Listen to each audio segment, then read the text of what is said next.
So, hello everyone. Welcome to Android254 and Kotlin Kenya March Meetup. So this is our second virtual meetup this year. And we say this year we'll be having more virtual meetups and also so many things in planned. So this is our second one, and we have a couple of sessions that I want to maybe give time for. So I'll not maybe spend much more time on the updates. So the first thing, as I said, if you want to be a speaker on these meetups, we have this form. I'll share the link on the chat later on so that you can just apply for to be a speaker. And as we said, we usually do not discriminate, so feel free to submit your session, any format, maybe introductory, intermediate, and also maybe expert. So we welcome any session. So please feel free to submit your session. And in case you have never even spoken before, we usually have that arrangement to maybe have someone maybe speak alongside someone and also give you the experience for speaking in this session. So please feel free to submit your session and we'll be able to maybe get back to you, and happy to see you speak on these sessions. So as mentioned on the previous meetup, so these are maybe our 2021 plans. I'll just give a highlight as I mentioned last month. So this is just a high level recap. So we have monthly meetups every third Saturday. These are virtual. Maybe we can later on we'll be having physical, but we'll also inform you. But all of them will be recorded and uploaded later on. We also have hackathons every 2 months, which will also be updating you because we are about to start our first hackathon.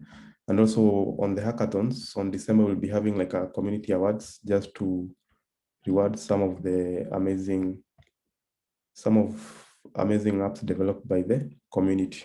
So if you have something created, be it a library, be it a tool, be it an application that you feel that you want to share to the community, please prepare for this. Another one is quarterly in-depth session known as quiz. So here we'll be having like workshops and conferences just to focus deeply on a certain topic. Also, we have showcase nights. So where we get to have a single night where you get to build something awesome, or maybe you get to build with a team and so on and so on. So if you are interested in maybe building something, maybe this is for you. We also have the boot camps. This is all about upskilling. And yeah, we get to maybe start something and maybe let's say on Android and from zero, not zero as per se, but from maybe we get to focus on giving you technical skills with speakers from either from Kenya, East Africa, Africa, and maybe the rest of the world. Another thing we are focusing on is having more speakers from Kenya and all over Africa, and also having Googlers, GDAs, dev evangelists, and of course, we have you who are in the session. As I said, in case you have a session, please feel free to submit your session on the link that I showed, but I will also share it before or on the chat. So the thing we are focusing mostly on is quality and quality. In everything that we're doing this year, as you can see, we are focusing on maybe having quality sessions, having quality speakers, and also having people build quality applications, libraries, also tools. And in case you have maybe a suggestion, always feel free. I think we have a couple of organizers here. I'm not the only one. We have Frank in the meeting. We have Candy. I think at the end of the session, I'll just tell them to say hi. But we have other organizers here. So please feel free to always run the ideas through us. So today, we have these 3 sessions. I'm not going to take much time. We have a team from Huawei Mobile Services. They have something very amazing from me, and I can't also wait to hear from them. We also have a session on Gradle publishing APIs by Rowland. And also the last session will be is ViewModel part of the UI layer by Michael Bukachi. So without maybe I who will be the host for the meeting, I'm Harun Wangereka. I'm an Android developer and also a co-organizer for Android254 and Kotlin Kenya. Yes, so without maybe any further ado, I'll welcome Michael from the Huawei team to proceed with the session. Welcome, Michael. Happy to have you here. Thank you very much, Harun, and a big thank you to Frank, who helped organize this session with us and invited us to come and present here today. Let me share my screen. Do let me know if you can see it. Yes, we can. Fantastic. As Harun has mentioned, my name is Michael. I'm from Huawei Mobile Services, Southern Africa. I head up the developer program for the region. And we are here today, this morning, to take you through some of the details of what Huawei has on offer for you as developers and how we can assist you in your app development and testing and execution and uploading of apps. These are the philosophies that guide us. We want to build a fully connected, intelligent world in partnership with developers, and at the same time, boost the potential and talent of African developers through upskilling and rewarding them for their efforts. So these are the three things I'm going to cover. Why partner with Huawei? What is our developer program? I'm going to give you more details and how you can get involved with our developer program. So we'll start with why partner with Huawei. This slide over here on your screen just gives you a broad overview of the reach, the global reach that Huawei has. So we have a presence in over 170 countries and regions around the world. We have over 3 million enterprise users and developers, and we have over 500 million end users. So these are users of apps. And a stat from 2018, an average of 270 million users downloaded apps from Huawei. So as you can see, the reach that we have globally is massive. And it's a good idea for you to tap into this reach to get exposure for the apps that you are creating. Just a couple more stats. So the official app distribution and hosting platform for Huawei is called Huawei App Gallery, for those who do not know. It's the app store for Huawei. And these are numbers which give the reach for this app store globally. So global monthly active users, 530 million, servicing 2.3 million global developers. We've also got gifts around the world and overseas distribution of 1 billion. Again, emphasizing the massive reach that we have. It's a network that you should be looking to tap into in order to ensure your app gets the attention that it truly deserves. You're all creating amazing apps, but it's all about getting the exposure and getting people to use them. So our developer program, what are we doing around not only the continent of Africa, but around the world?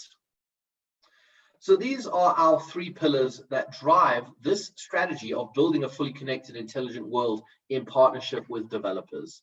It's value driven. So we are offering support to global developers, strategic direction, creating a platform that allows developers to innovate and grow within the Huawei developer ecosystem, and in investment. So we've pledged $1 billion over 5 years. We're now in the second year of that. And it's into the Shining Star program, which is what we refer to as our developer program. It's called Shining Star program. So these three elements all work together in the efforts to build a fully connected, intelligent world in partnership with developers. So how can you get involved? What are we offering you in Southern Africa, in Kenya? These are just some of the things, the supports that we offer around the world. Some of them are not yet present in Africa. So if you would like to find out more about it and it's not yet available, we will look at our efforts to roll it out to assist you.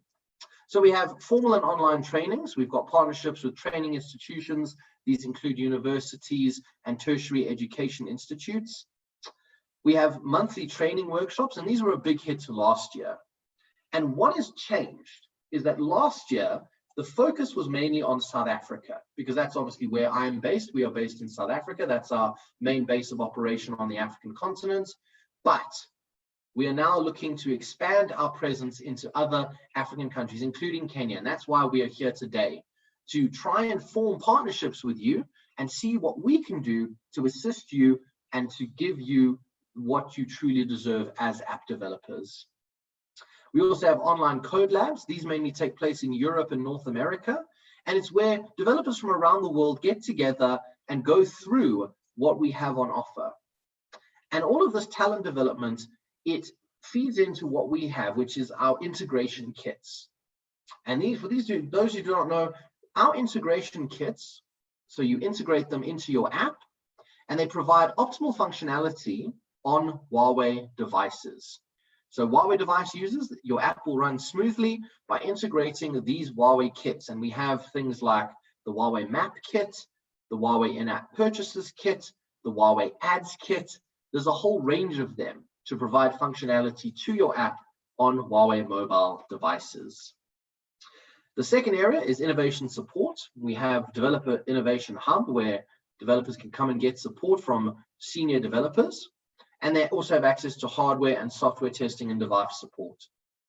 Exciting news for us, coming very soon. We're going to be launching the Huawei DigiX Lab in South Africa. It is one of 7 from around the world. So this is going to be the 7th one. It's going to be in South Africa, and it will be a space where developers can come to get assistance and support in the development, testing, and rollout of their apps. It's very exciting news for us. We're looking forward to that launch. We also have incentives. So what we are offering this year is above industry standard share of revenue for developers. So if you integrate our ads kit or our in-app purchases kit into your app and you start making money, you're going to be getting 80% of that revenue. We're going to get 20%. So the industry standard is 70-30. We're offering you an extra 10% this year. It is going to revert to 70-30 next year. So look to take advantage of this added incentive by integrating the apps kit, the ads kit, and the in-app purchases kit. We also have awards, app awards and competitions we run throughout the year. And I'm going to be touching on one of the competitions, the big one from last year, very soon. I'll give you more information on that. And then we also have financial support. So you can explore what financial options we can give you as well. And then the fourth area is marketing support. And this is an area that I'm passionate about, because not only do I head up the developer program, but I am also part of the marketing team in Southern Africa. So we can give you marketing exposure for your app on Huawei App Gallery, on our Huawei themes. That's another product we offer, through push messages, through our Huawei browser. There's many platforms that we can give you exposure with the aim of promoting your app and getting more users to download and then use your app.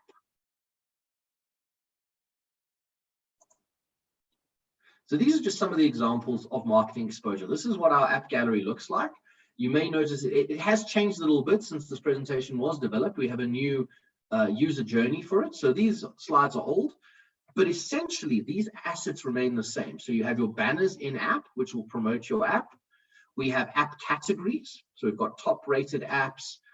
We've got editors' recommendations, and we can put your app in these categories to promote it. And sometimes we have themed app categories. So for example, we may have a shopping themed app category. So then we take shopping apps and we put all of them there as a central point for users to go and find any shopping apps they may want. We've also got our gift center, and gift center for me is very exciting.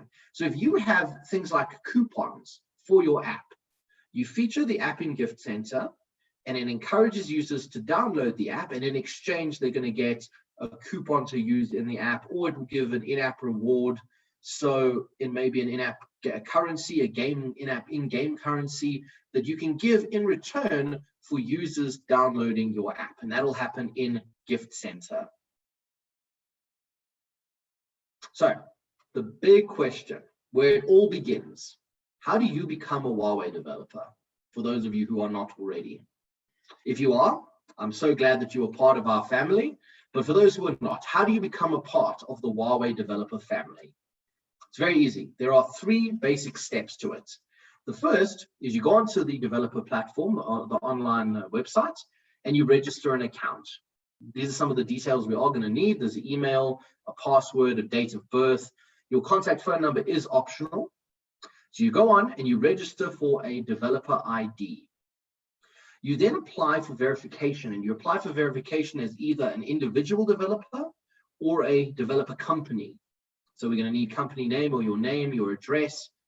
And then once we have checked your application for verification and gone through it, we will then send you developer registration confirmation via email. And you are now a Huawei developer. Once you've done that, the link here on screen is where you can get all the details. I will send this presentation to Frank, and I'm sure Frank can share it amongst you so that you will have access to that link, because that link will give you detailed instructions on these 3 steps. Once you've become a Huawei developer, you then manage your apps. That's step number 2. So you log into the developer console, and the developer console is your hub for where you can manage the app activity as a Huawei developer.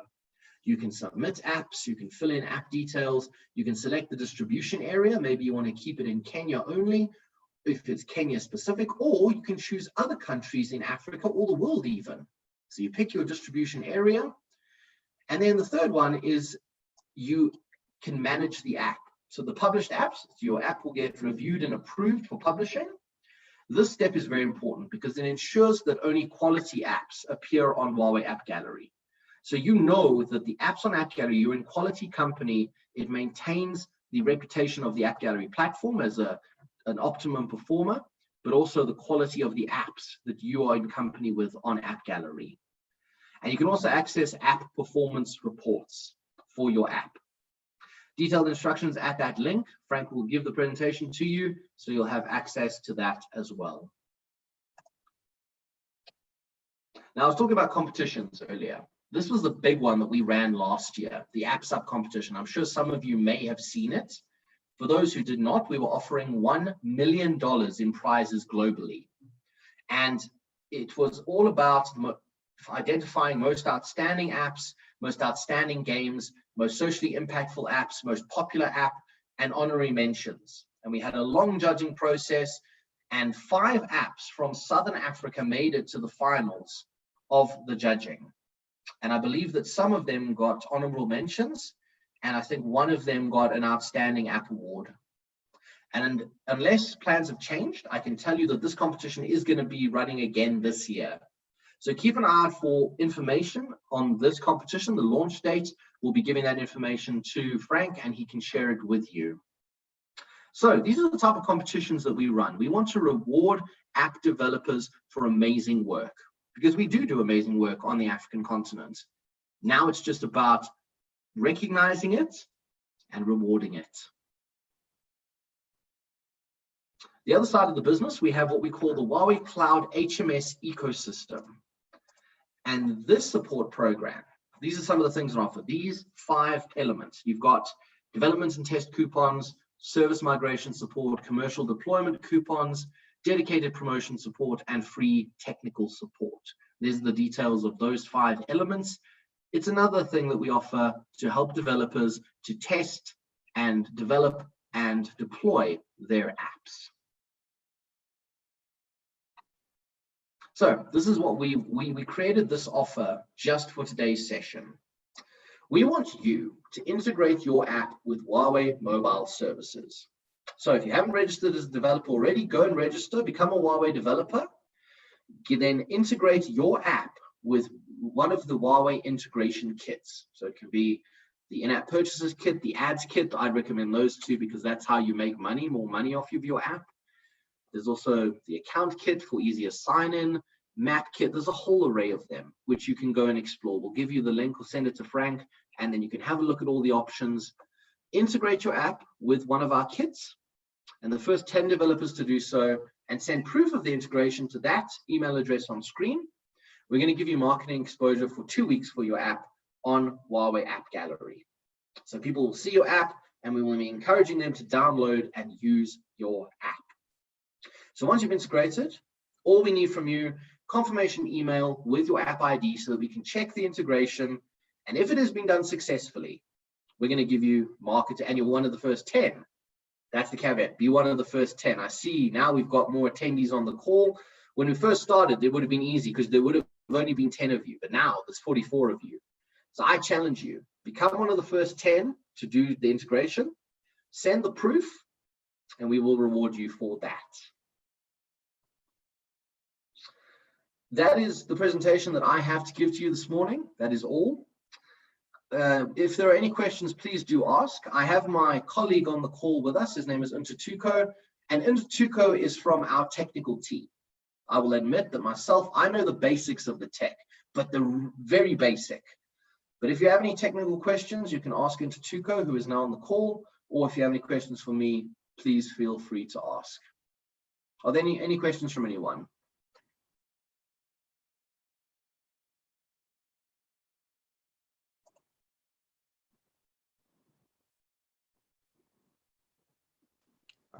I have a small question. Yes. Do you have like Udemy courses where they are fully on Huawei, or you have to go through the documentation? Thank you. Sorry, Tuko, please go ahead. Okay, cool. Just to answer the question, on the platform there is like a training, excuse me, link or tab where it has all the videos on how to integrate each HMS kit, and also the code labs on how to do that. So it's not only the documentation, and there's also a forum where people just write articles on how to implement different stuff, especially on HMS devices, and how to fix like common problems and stuff like that.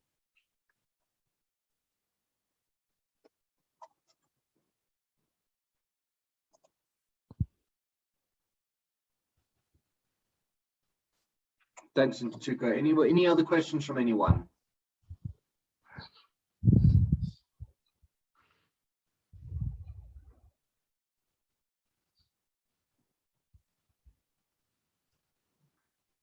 I will take that as a no. If you do have any questions, please do send them through to developersa@huawei.com. I also have given my details to Frank, so he can pass them on to you as well. And you can get in touch with us anytime, and we will answer any questions you may have. I see someone in the chat said, we like prizes. Mind sharing that second last screen? Yes. So as I said, I'm going to give the presentation to Frank. He can send it to all of you, so you'll have access to this presentation. You'll have access to those helpful links where you can find the information on registering as a Huawei developer, the integration kits as well, and that slide, which gives you that details on how you can win that prize. But as I said, you've got to act fast. It's only the first 10 that we are giving this to. So if you have an app already and you can just integrate a kit, it's very easy, very simple. Ask them to Tuko how to do it, and then we will give you that marketing exposure.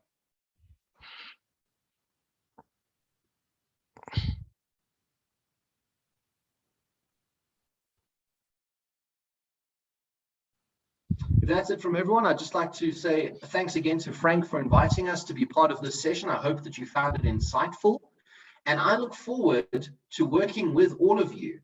And we want to promote, we want to support, and we want it to, how long is the, sorry, we've got a question in the chat. How long is the verification process after integrating it?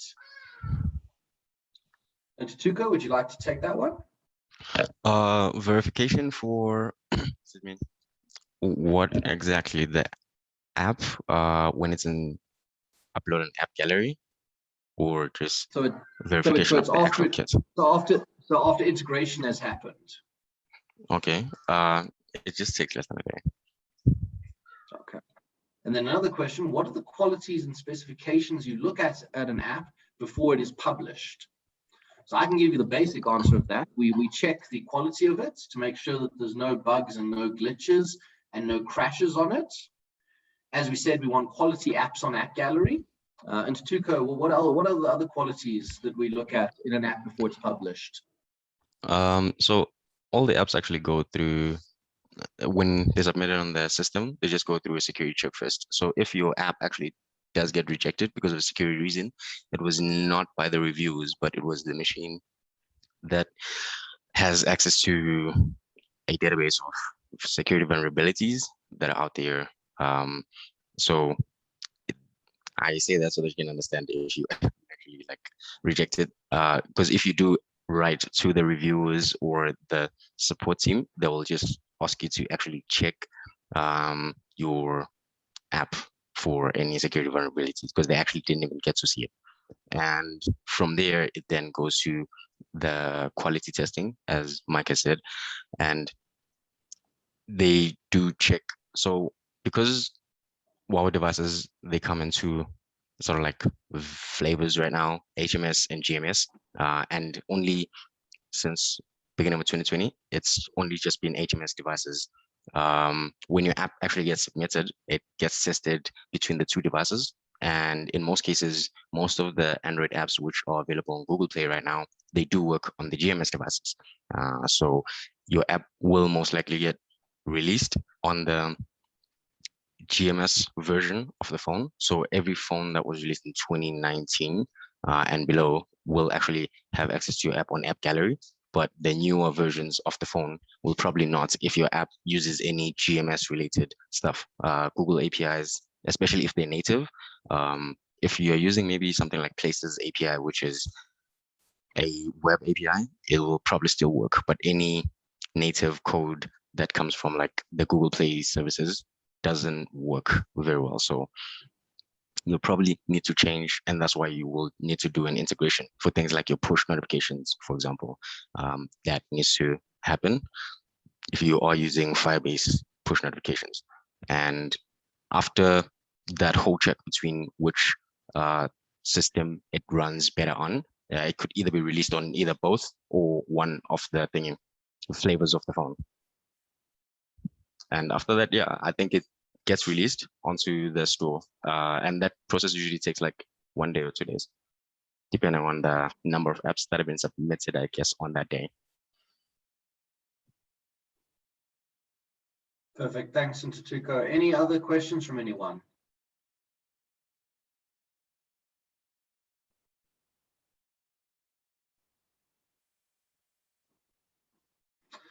I'd just like to conclude by saying a big thank you again to Frank for setting this up. Thank you for having us. And I look forward to working with all of you going forward and you becoming a valued member of the Huawei developer family. Let us build apps across the continent together. Thank you so much.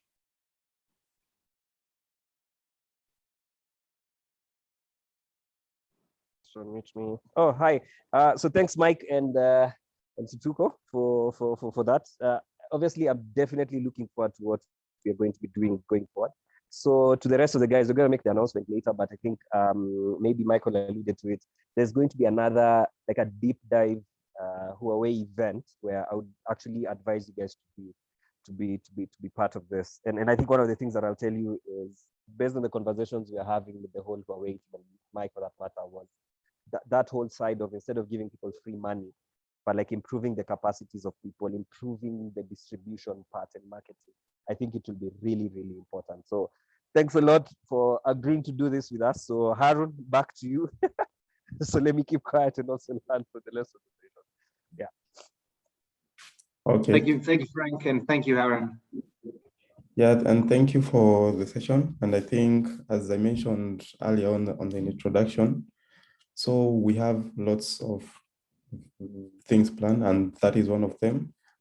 You have seen the incentives, and also apart from the incentives to maybe develop, and also they have like a great developer support team as they have outlined. And I think there is nothing better than getting like a developer support team. Once you are developing on something, and in case you have like a query, you can quickly reach out to them. So we are very happy to maybe partner with you, and also looking forward to the coming sessions. We'll also announce them. So to all who are here, please be on the watch out, and also the challenges, please participate, and maybe, and also to get to the incentives. So without maybe wasting much more time, we have our second speaker with us. I think, Roland, are you with us? I think you are the one next. I want to proceed to the next session. Yeah, hello guys. Hello. Yeah, so I do hope you guys can hear me and see me. Yeah. We cannot see you, but we can hear you. No, we can see you actually. We can see you. I can see you. I'm joining from two screens, so you probably might confuse, but that is also me. Yeah, that's also me. But anyway, so nice to meet you guys. I mean, I see like there are 42 participants, 45 now, so that's really great. So my talk is just going to be, as you said, dwelling on Android plugins and basically generally Gradle plugins, and how do we go about creating them? Why do we create them? Why can we publish them? And what use cases would we find for them? So that's what I'm gonna dwell on most of today's session. Yeah, so I'll just start. Yeah. So I'll just make an announcement that I'll be using this particular code base. So I'm just going to share the Git repository so that whoever wants to follow along, as they can open the Android Studio, can also do the same. So it's in the chat. Okay. Yeah. Right.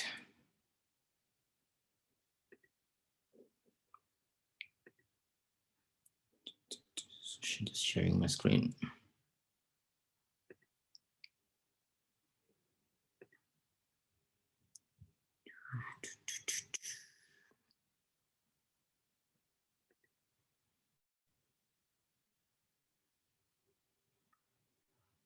So I don't know. I don't know who else is using a Mac. It tells me that if I want to share my screen, I have to quit Zoom and enable it in the settings, then I have to join again. It's crazy. Yes, you have to enable accessibility.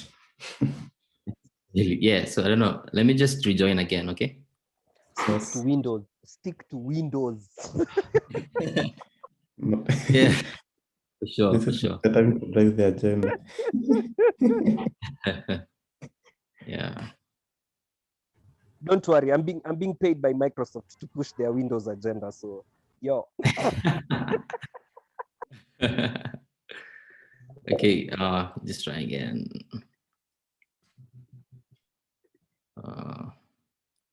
So can you see my screen? Right? Yeah, that's good. Yes. Good. Yes. There's lots of things popping up with permissions issues. Yeah, so basically, I just like to start with a story. So when I started software development, I started with Java, and back in time, we used to have Eclipse, and Eclipse didn't use Gradle. So I used to be challenged by how Eclipse is able to pick up any other project and kind of bootstrap it in a way that it's able to pull up the dependencies from some places and basically configure the modules and set up the project in a way that is consistent with every other Android project. And trying to look at what held that in its inmost fall, you find that Eclipse was kind of built by a series of plugins that is built on top, one on top of each other. And I think that's how, or rather what IntelliJ kind of inherited, and we see it use the same approach. It kind of uses plugins to power its system. I think it's mostly written in Java, most of the plugins. And basically for every new releases, you find they just keep on building plugin on top of plugin. And fast forward to me joining Android development and building Java apps. We would open up projects, and at least at that point in time, we had already moved to Gradle-based projects. And you'd find that Gradle was much more easier to maintain, much easier to read, and much faster to build. And also, I also still got curious and was wondering how does this thing work? How is it able to bootstrap a project, the folders? How is it able to define the folder? Which folder is the build directory? Which folder is the source directory? which is a resource directory. And just doing some little research, tinkering around, you find that these are things that are defined by Android plugins, not Android plugins, but rather Gradle-based plugins. Yeah, and then I stopped there. I didn't go further into like trying to make a plugin myself. But then fast forward to from a place I used to work, I was tasked with creating a Gradle plugin that would help us to kind of integrate a Gradle static analysis tool. So I believe all of you, or most of you, know what a Gradle static analysis tool is. It's basically a tool that would basically do static analysis, but in this case, it's a plugin that would integrate it for you. But we wanted it to be uniform across all the projects that we had. So we needed it to be one plugin that you apply once, and the same settings and the same configurations apply to every other project. Yeah. So that back then, up to that point, I was forced to basically go deep into what holds Gradle plugins in their inmost files. And at least the project was a success, and it's currently being used in the former company that I was working at. And in today's talk, I'd just like to share some of the learnings that I had, and hopefully you guys will learn something. So we're going to use a project that I created called Kotlin Counter. Yeah. So it's just generally a project that is supposed to read the number of lines of code in your code base. So it's rather not really specific in terms of an objective that it's going to have some gains for you, but it's just for purposes of this talk. And before I even go to that, I'll just like to bring you back to what I said earlier. Like when you open a project, especially a Gradle-based project like this one, you usually find files like files which have the extension called Gradle, and they have various configurations. Like say for this one that we currently have here, we have build script and we have repositories, and you usually wonder what are these. You see, like I've opened the repositories and you see it's just a plain old Java class, right? In fact, this is an interface. So it's kind of like they kind of have abstracted the implementation details away from us. So what we're left with is just the interface. Yeah. And ideally, that should spark some curiosity in you, and you'd want to ask, how can I be able to create some of these features for myself, some of these closures, some of these plugins for myself to achieve a certain objective, right?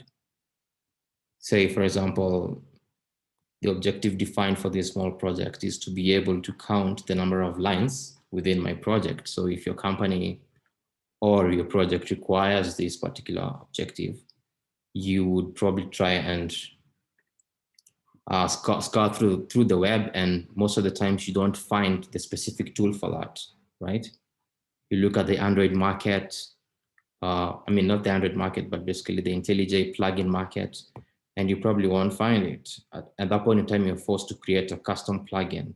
And this is where this knowledge really comes into play. So having laid that foundation, I'd just like to start with what makes up a Gradle plugin, and how can you be able to start one? So Gradle plugin are independent of Android projects. They're independent of Kotlin projects. They're independent of Java projects. They're independent of Groovy projects. And the reason why I say that is because you can write them in any of the three languages. You're not restricted that you must write it in Java, or you must write it in Kotlin or the other. So I'll just show you an example of how, for example, you create a new project. So let's say we have the IntelliJ. So I'm actually using IntelliJ because it's not an Android project. Yeah. So you're just gonna say you want to start a new project, and IntelliJ gives you so many options here. So of course you can see Android, but we're not gonna start an Android project. So what you're gonna do is probably go to the Gradle section, and in the Gradle section, depending on your needs or your skill sets, you want to choose a language in which you're most conversant with, yeah? So in case you're most conversant with Java, you're probably just gonna select this. In case you want to mix, so we both know Java and Groovy are almost the same, and we both know Kotlin and Java and Groovy, they're interoperable. So these are languages that can coexist in the same project, and basically you write your code base in all these different languages, but when you compile them, they'll all compile to Java bytecode, which works seamlessly together. Yeah. So in my case, for the Kotlin counter, I created a Gradle plugin which can be written in both Java, Groovy, and Kotlin. So I selected this, and then when I clicked next, the project was created, and I ended up with a structure like this. So I'll just take you through the structure. Yeah. So the structure basically would create 2 folders for each of the different languages for you in the main folder. So you'd have Groovy files here, you'd have Java files here, and then you'd have Kotlin files here. Yeah, so as much as I selected all the 3 languages, I wrote the plugin in Kotlin, but this was just for demonstration purposes, that you can actually write it in Kotlin and it can compile and you can actually use it. Yeah. So you'll actually have a structure that a bare bones structure that has this structure that is in this subfolder, basically the line counter plugin folder.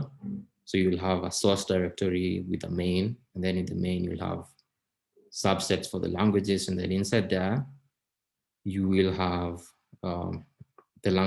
you will choose the language folder in which you want to basically write your code in, and then also the IntelliJ is smart enough to spin off some dependencies for you, which we will see. So it will kind of create the build Gradle file for you, the root build Gradle, which basically would have the initial dependencies that support the multiple languages. So in this case, I'm just going to be specific and show you which ones those are. So we have a plugin here that's it's going to be used for supporting Kotlin, right? So Kotlin is it's supported by via appending this class path, or rather this Kotlin Gradle plugin. So this is the only way you can be able to support Kotlin in Gradle based project. You have to declare this dependency, yeah. And then so as for Groovy, you have to declare another dependency called, yeah. So for Groovy, you have to declare this dependency called apply plugin.groovy. So you don't have to apply the class path because natively IntelliJ supports Groovy plugin out of the box. So you don't have to kind of apply it as a class path. And as well as this applies a Kotlin plugin that is given to us by whatever we had declared from the class path I just showed you. And of course, if you want to create Java libraries, you also have to declare this dependency. So most of these things will be initialized for you by the IntelliJ project based on the settings that you select. Yeah, so that's enough about the bootstrap. So what makes up Gradle plugin? So I'll just go straight to that. So Gradle plugin have an entry point and class. And whenever you create any plugin, you have to use that as the entry point. So it cannot coexist without that entry point. So the entry point is a class that extends from this class called plugin.project. Yeah. So this class basically takes in a type parameter called project, which basically is wherever the IDE opens up as a project. So it's kind of like saying that it's applicable to a project that is opened in the IDE. Yeah. So basically, even if you open up, I don't know. But most of these things are, they have exposed the interfaces to us, but if you have the source code, you can actually navigate to the actual implementation. So I think for this environment, I don't have that, but so we can just skip that. But if you, in case you have in your local, if you've opened the source code, the project, you can just try and navigate and see for yourself. But basically it's a project that it's a class that defines some special constants which you can use to access some special constants and variables and methods which you can use to access information about your project. Yeah, information like what is the source directory, what type of project is it? Is it a Java project? Is it a Kotlin project? Yeah. And what are its dependencies? How many variants do we have? You know, if it's an Android project, for example. So we see, for example, that the Android Gradle plugin adds some extensions on top of this, yeah, on top of this project class, such that you can actually get things like variants, project ID, and things like that, and so on, right? Yeah. So just to get back to this, so our entry point will extend from that class called plugin. And by extending from that, it has to override a method called apply. So apply is basically what you usually call here. So this is basically how you call apply. Yeah, it seems when it's written like this, it seems like you're not even calling a function, right? But actually you're calling a function. So it's not really clear in the sense that how we are used to calling object-oriented functions. But actually, this is the apply function being called here. So in this case, there is the Java library plugins and the Groovy and Kotlin plugins. Yeah, they have this similar structure. They are plugins which extends from the plugin class, yeah, and they override the apply method, right? So whenever you call the apply method, in the calling site, this product is passed for you by the IDE, yeah. So like I say, the product is whatever is opened in the IDE at that moment, yeah. So like if we just go back here and we call apply, so this Java library plugin, the apply method will accept a certain parameter, and that parameter will be the project, yeah? So if at all it's supposed to configure this project, it can access details about that project through its various methods, attributes, and constants, yeah? And basically that's how the IDE is able to bootstrap and present that project as a Java library project. So see how it works. It seems like it's very strange, but if you just try to look at it from what holds things in the inmost folds in its simple nature, like this project, which doesn't have a lot of complex stuff, that's basically what just happens behind the scenes, yeah?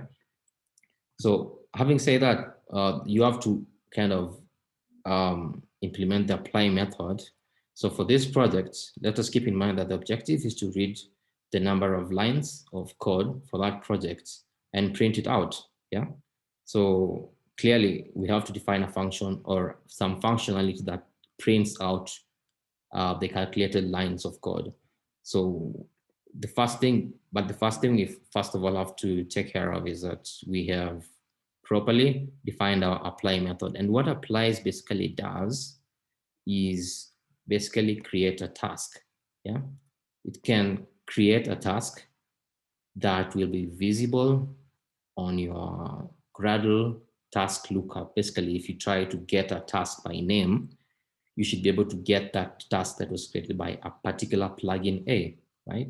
So all of this I'll show you visually when you run the sample code. But for now, what I'm just gonna say is that for apply method, I'm gonna create a task called read code lines, right? So the project, the external third-party project, which is going to apply this plugin, the third-party project or client code that is going to apply this plugin by using something like this, will actually have a read code lines task created for them, right? And then when they run that read code lines task on their project, then whatever that task is scheduled to do will happen. So in this case, so I'm just basically creating a read code line task, which will basically print the lines of code, right? To just basically print the lines of code that are in the particular project, yeah? So I've basically just extracted that to another function here. And just to give you more visibility, So this function just basically traverses the source sets. So the source sets is just basically what we have under source directory, right? So what we have under source directory are mostly Java files, Kotlin files, and Groovy files. So for this project, we do not care about what type of file or what type of extension this is. We just want to traverse all the files in the directory. And for each of those, we concatenate the total sum of all the lines of code that we have seen in the source in all the source codes. Yeah. And that's basically what it does. I'm not going to do much on that, but it's just a for loop that kind of does some expensive. It's a very expensive process that does that, because traversing a file which contains multiple lines of code is obviously expensive. But at the end of it all, the goal is to basically print to the user how many lines of code have you written in your project, and then print it on the command line. So that's what it's essentially doing here, right? Okay, that's good. So essentially, just to recap, a Gradle project in its bare bones structure basically would override the apply method and then implement some task associated with it, yeah? Such that when that plugin is applied, that task will be available for that particular project. If it's applied to a module, it will be available for that particular module, right? So depends on how the user uses it. It just depends on where the user applies the plugin. Yeah. Okay. So in that case, I think we are done with where I show you how we are creating a task, and this is something that we're familiar with because we kind of always create tasks on a daily basis when you're writing Android code or Java code, and we usually just do it in the build.gradle file, right? So essentially, this is the same thing, yeah. But and in a way, we're kind of accessing the project that was passed to us, yeah. When you're in your project's build.gradle file, you're actually in the context of your project, so you don't have to worry about accessing the project class. You just go straight ahead to say task create blah blah blah, and then write some closure, or basically create a body section. Inside the body section, you probably say print hello, yeah, and then you will find that task in your Gradle commands. So whenever you want to execute it, you just go there and execute it, right? Or if you want to say bootstrap it to run whenever you're building something, I mean, those are things that we are familiar with, but it's the same process here.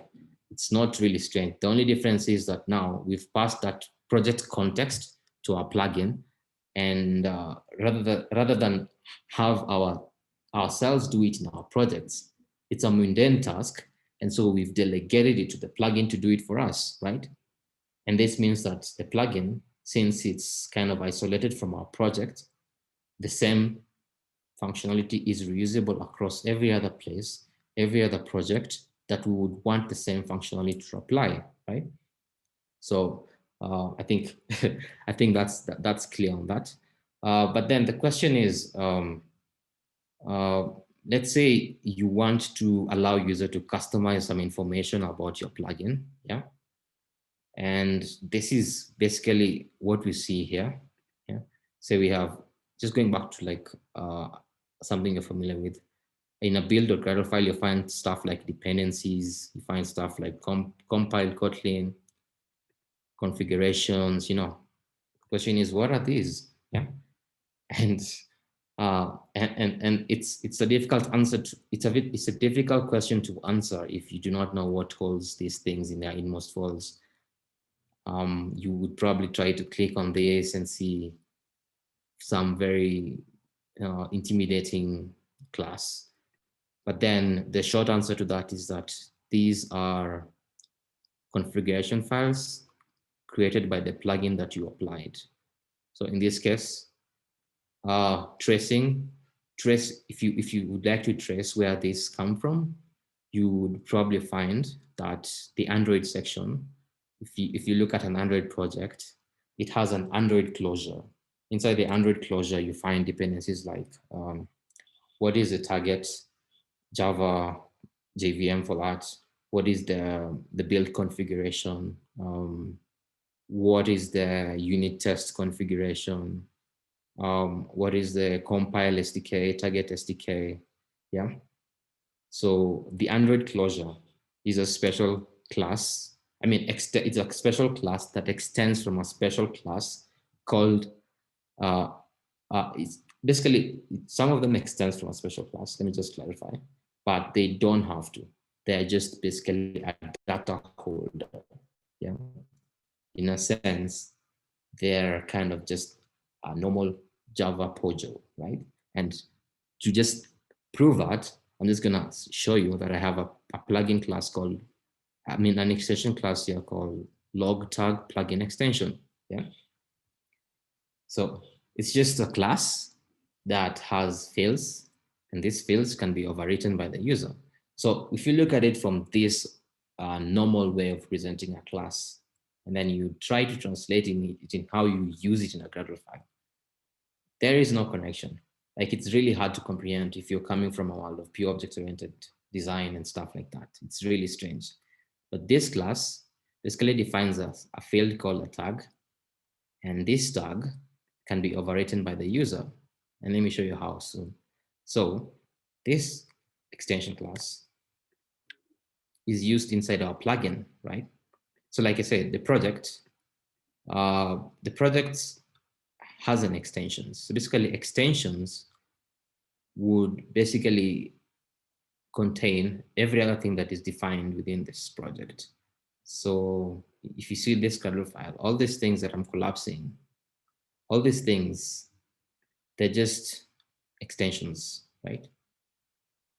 And therefore, what basically the code is doing is basically add the capacity of this class, the capacity of this class called log tag plugin extension to be declared in the build.gradle file, yeah? And then the good thing is that you don't have to define it the same way you've defined your class. You can actually give it a custom name. So in this case, I'm just giving it a class, a name called log tag. So when the user is defining a closure inside this Gradle file, he won't need to say log tag plugin extension. He would just say log tag, and yeah, basically, and that's it. And then he would override the value called, the value we're trying to override is a tag, yeah. And let me show you why we need to override it. So basically, if you look at our function, we basically reading the lines of code, and then since this will be printed to the user's log cut, the user might want to have some log tag that is defined by him. So we allow that configuration. So by default, as we saw here, by default, it just takes a predefined log tag called Kotlin counter. So if the user doesn't define that closure in their project, we would see that as a code line counter, and that's it. Yeah. So, so ideally, in a nutshell, a plugin would basically be the entry point of the entry point of a Gradle plugin is the class called plugin, right? And to be able to have your plugin applied by other users, you have to extend from it, and you have to use the apply function. And inside the apply function, you define how it's supposed to behave, and then to further split it into smaller chunks, you can define multiple tasks, which can be defined in multiple classes. So for this one, I just created it in the apply function.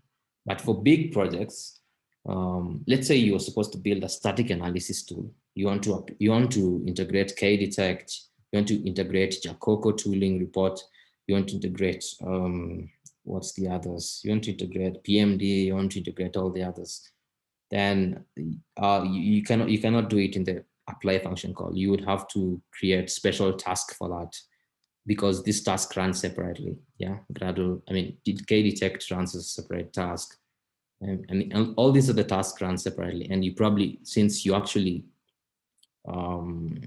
creating a custom plugin, you probably want to do some custom modification on how you want it to behave. Yeah, so it's much more complex than this. and you'd probably create more extension than this. Say you want to create an extension that for the K-detect, and then you, in the extension, you want to tell a user to, okay, let me just clarify. Say this extension was called K-detect plugin extension, right? And then instead of tag, we named it skipped test files, right? Skip test files, right? And then it's a Boolean instead of a string, right? So the user is applying the K-detect on a static analysis plugin and is telling the plugin that please skip my test files, right? Don't run static analysis tooling on them, right? So in a way, we've given power to the user, so he's able to define or tweak its behavior. So we won't be able to run static analysis tooling on. We won't run static analysis tooling on the test files, right? And we could also say that, hey, I don't want to run K-detect on non-Kotlin files. Let's not even bother. Yeah. So you could write something like that, a special function like that. Yeah. Or even say the user has a custom project which has custom directories, right? Yeah. And you want him to pass a custom path for where his source files for Kotlin are. You could provide that functionality using the extension class. So the extension class are that important. They allow you to customize your plugin and support the various needs of your developers and how they want it to work. Yeah. Okay, so the next question is, how do you publish a plugin? Where do you publish it? Yeah. What are the options? So once you've created a plugin like this, you want to share it to the world. Yeah. And you ask yourself, what are the options? Which possible outlets can I use to kind of bring it out there? Yeah. So just like a normal Android library, plugins are just libraries too. Yeah. You know, except instead of adding them as dependencies in the dependencies section block, you actually call apply on them because you want to apply them as a plugin, not as a dependencies. Yeah, in that sense, basically. Of course, it's a dependency in some way, but in a sense of it being, in a sense of it being an engineering tool or a developer tool, something meant to make the work of the developer easier, then yeah, we can see it in a sense, it's a plugin, right? We're not using it to create, some functionality in our classes, but we're using it to make the development easy, right? Yeah. So yeah, that's just it. And then let me just go back to the thing about where do we publish them. And we have various options. So we have Maven Central, yeah. We have Bintray by Artifactory, yeah. And we have the Gradle plugin portal, which so far is the easiest to publish in, I think. And then we also have private Maven repositories. If your company, say, has a Maven in-house, then that's also still a place where you could publish it, because all you have to do is just declare it in your project, just like any other Maven repository. The way we have the Google Maven when you're starting on Android projects, you have to like kind of use the Google call, right? And then you also have the Maven local, which basically will publish the project in your local machine. Yeah. So how do you configure that?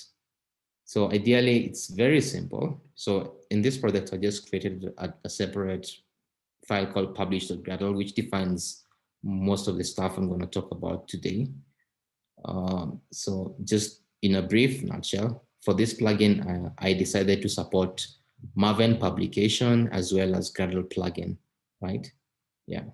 So for Maven publication, Android and generally IntelliJ avails Maven Publish. So Maven Publish is a plugin that's available out of the box for all Gradle projects, and all you have to do is just call apply. Yeah. And what it does is basically give you extensions. I think like now that we've discussed what extensions are, these sort of things are not really intimidating or strange at all, right? It just makes sense that these are from someone's plugin, and this someone is allowing us to customize them, right? So in this case, someone created a plugin to publish Android libraries to Maven. and created extensions. And in the extensions, of course, he gave them a name. He just called them plugins, just for ease of readability and just for it to look good. But the actual class would probably be named different. So in this case, just creating a closure or rather extensions that will allow me to override some of his values. So in this case, I'm telling him that, hey, my source files are in the Kotlin directory, right? And my group project ID for this project is this, and my artifact ID is this, and my version for this project is this, right?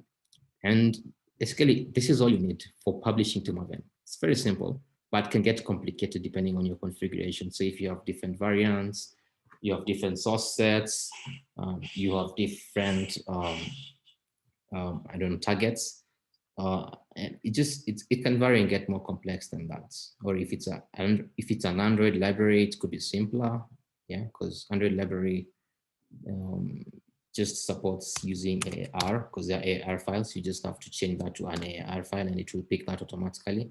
Well, of course, depending on also your variant naming, yeah. So for this, with that, we can actually, when you actually run your project, you will see that it creates a publishing task. So just to show you, on the Gradle section here, we would see that we have several publishing tasks. Yeah. And we clearly see that this means that the owner of this plugin created a task that would basically check the arguments we passed in the extension, right? And then when we run the task, when we run the task, it will basically use those details and push them to a Maven repository, right? So in this case, let's see what happens when we run it, right? Let's see.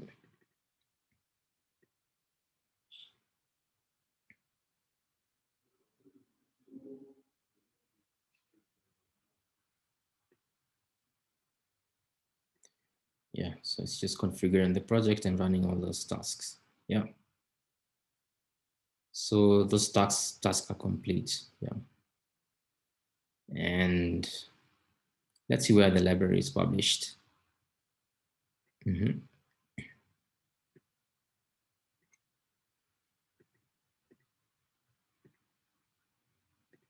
So this will be my local Maven.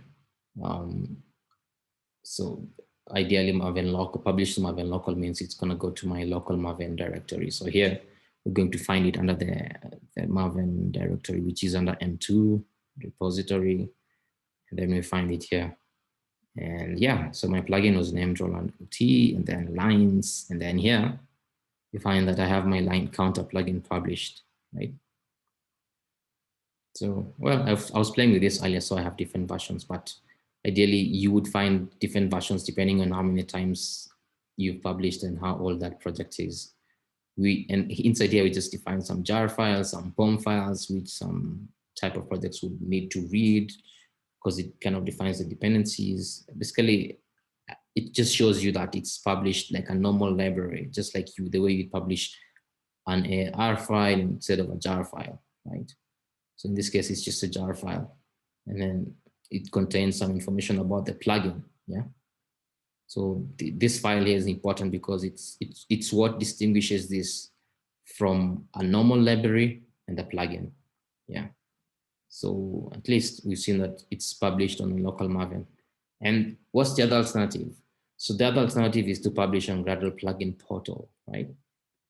So Gradle plugin portal basically requires us to define some two closures. So that's the plugin bundle and the Gradle plugin. And by the way, if you want to know where these extensions come from, if you look at the root build file, you would see that I define certain constants. Yeah, like the Gradle plugin portal, that's the Maven for where I get that particular plugin. And then once I fetch it, I apply it here. So it's basically provided by Gradle itself. So it's a plugin that you can apply out of the box. It's provided by Gradle. The same guy zoomed Gradle. Yeah, so this is a tool. This is a plugin that has the extensions. It's a plugin that has the extensions, the extensions Gradle plugin and plugin bundle, right? Yeah. So it's different from this closure. So these ones came from the Maven publish, right? Okay. So basically, for you to publish on the Gradle portal, you would need to define these closures, which basically define basically your group ID and which class implements your plugin. So these things reference here are basically constants, and majority of them are just defined in the Gradle.properties file. So it's pretty straightforward stuff, because they just basically define the artifact ID, which is usually the special name for that particular plugin. And then the implementing class. So for Gradle plugin, you kind of have to tell it which is the implementing class so that it knows which is the entry point of that plugin. Yeah. So those are things that I've just defined here, and then pass them on to the, and then I've just passed them on to the closure. Yeah. So here you could define the name of your plugin, the description, and then aside from that, you also have to define a plugin bundle, which is used when publishing. Contains information about where this project is hosted. Mostly this is the GitHub URL. The version control URL is the GitHub URL, but website could be different, but some people usually just put the GitHub URL. And then the tags, the tags are just like what keywords define your project. Yeah. So I think you saw when I showed them in the properties, this basically are a collection of tags that would guide users when they visit your plugin published site, that this project basically does this and this. It's just good for SEO. Yeah. And then the version, which just basically tells them when you're publishing, publish it with this version. Yeah. So how do you publish to the Gradle plugin portal? So when you apply the Gradle plugin, you get this task. So you get login and publish plugins. So login would allow you to log into your Gradle plugin portal, fetch the key IDs, and then store them in your Gradle.properties. So ideally, you don't want to store these per project. If you're gonna publish locally, you want to store them in your home Gradle.properties, not in your project Gradle.properties, because you'll be pushing to GitHub. But if you're using CI, you probably have to encrypt those keys in somewhere on your CI if it supports it. Yeah. So in this sense, I've already logged in because I have the keys set up in my local Gradle.properties. Well, I'm not going to show them, but they just define something like this. Yeah, just some constants, and then inside there you define your key, just alphanumeric combination. Yeah. So let's see how you publish to a Gradle plugin portal. Let's see.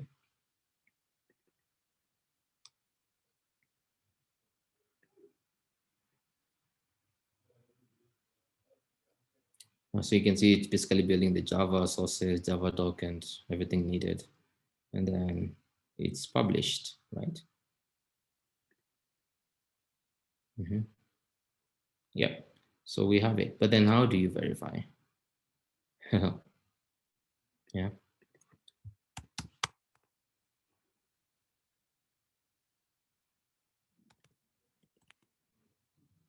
You would have to go to the portal itself. Yeah. Mm-hmm.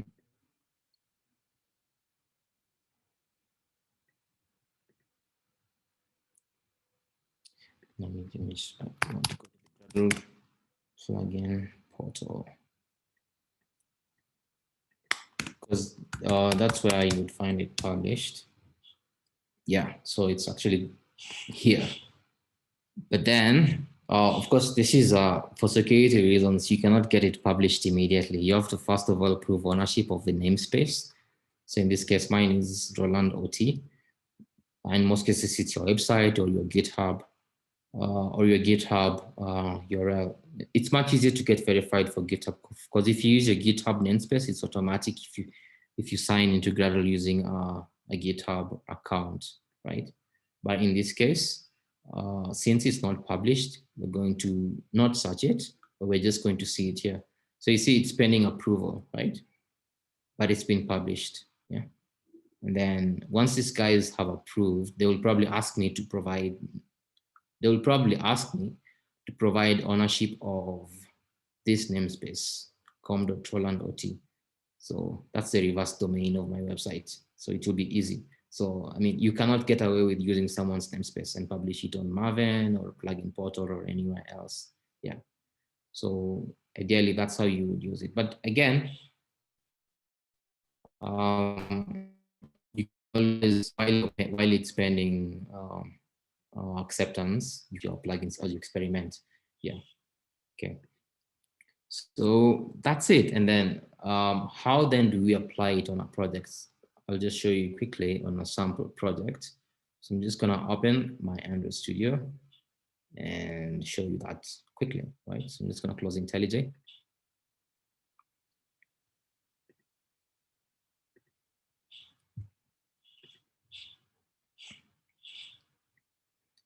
Yeah, so IntelliJ is opening up.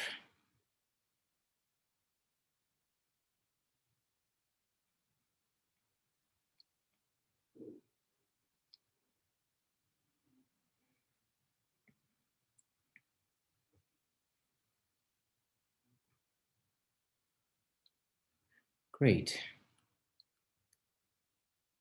Great, great.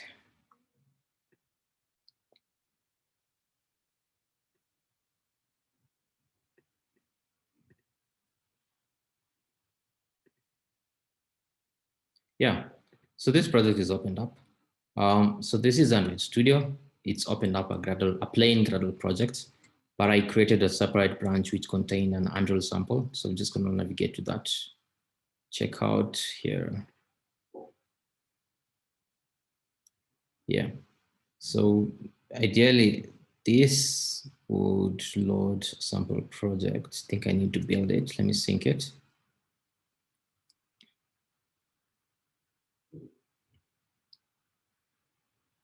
Yeah, so this is a sample project, but I just want to load it as an Android project. So syncing it should do the trick. Yeah.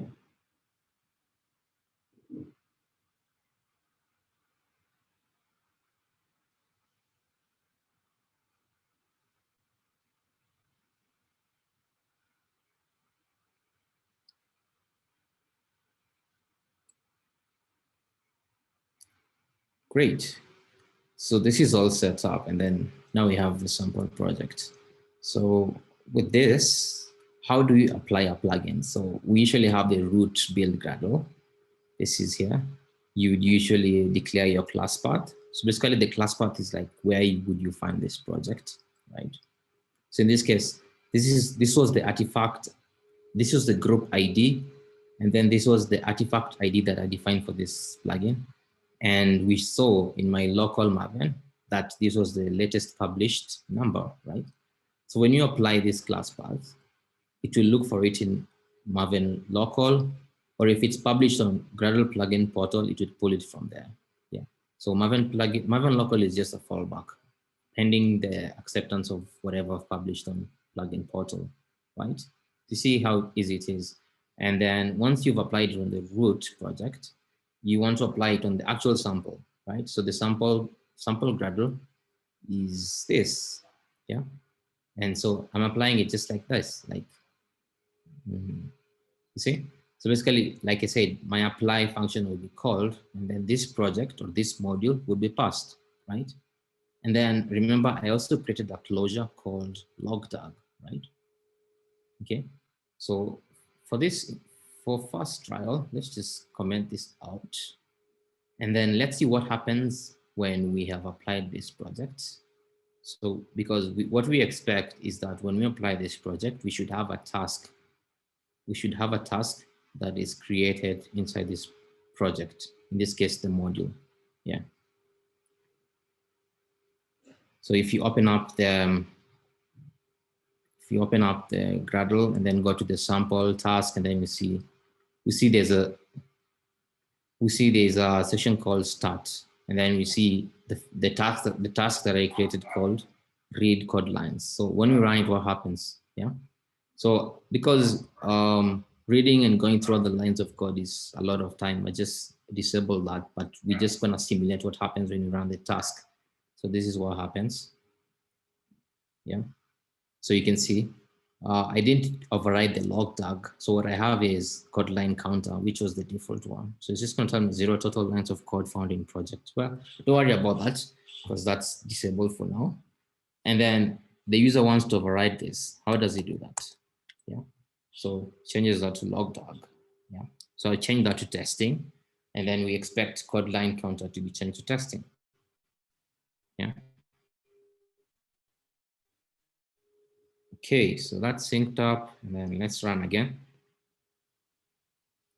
Yeah, so you can see instead of code line, we have testing. Yeah, and that means like we've achieved the objective. The user is able to customize the tooling to his specification, and yeah, and that marks the end of my talk. Yeah, so that's it. I don't know if anyone has any questions from there.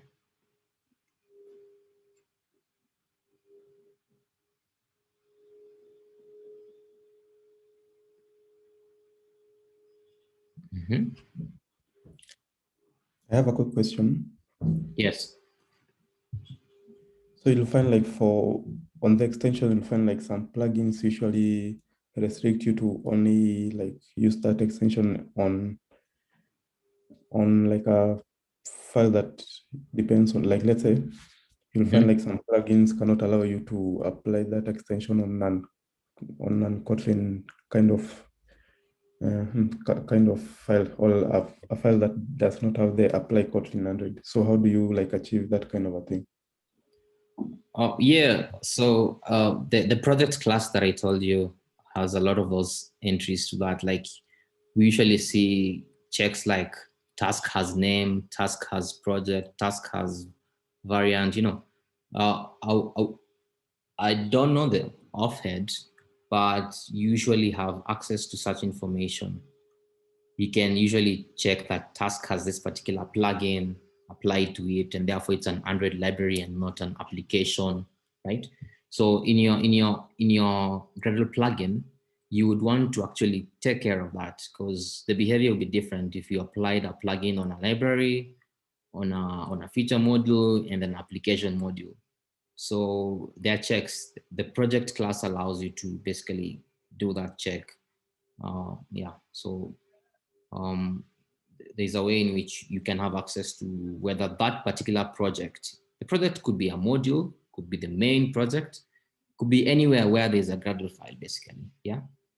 So in that case, we're just starting to look from the root directory and say, do we have anything here with an Android library, or do we have anything with a task which is called do we have anything with a task which is coming from com.android.library?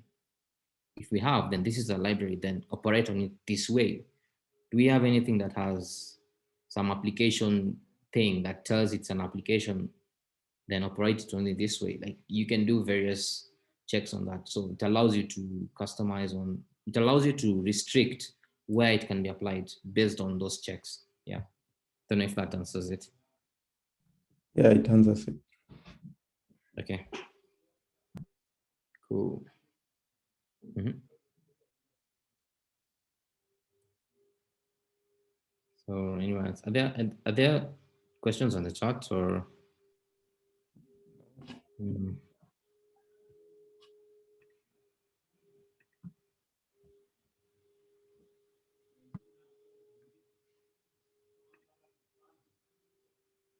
Any more questions?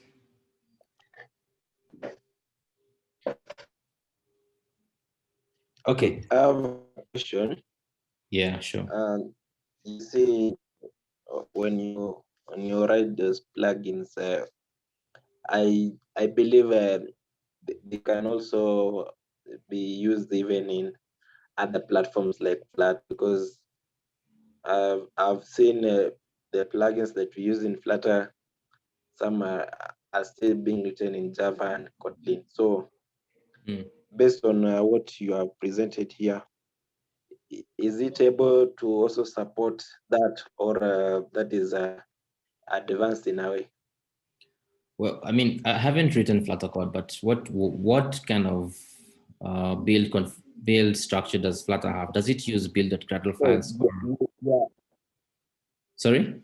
yeah. What those plugins that we Yeah. use that are used in a Flutter platform are not written in that or whatever language. But No, I mean, well, the they language are, as we've most seen, of the them language they are as written in yeah, you Java see, and Kotlin the and language as we've seen doesn't really matter. We've seen like we can compile Groovy, Java, and Kotlin. But the question would be like Flutter. Can we compile a Flutter code using Gradle build configurations?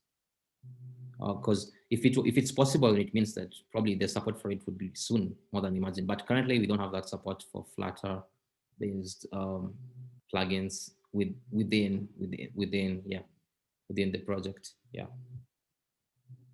So it would not be possible, at least at this point in time. I'm not aware of any way to do it. Yeah.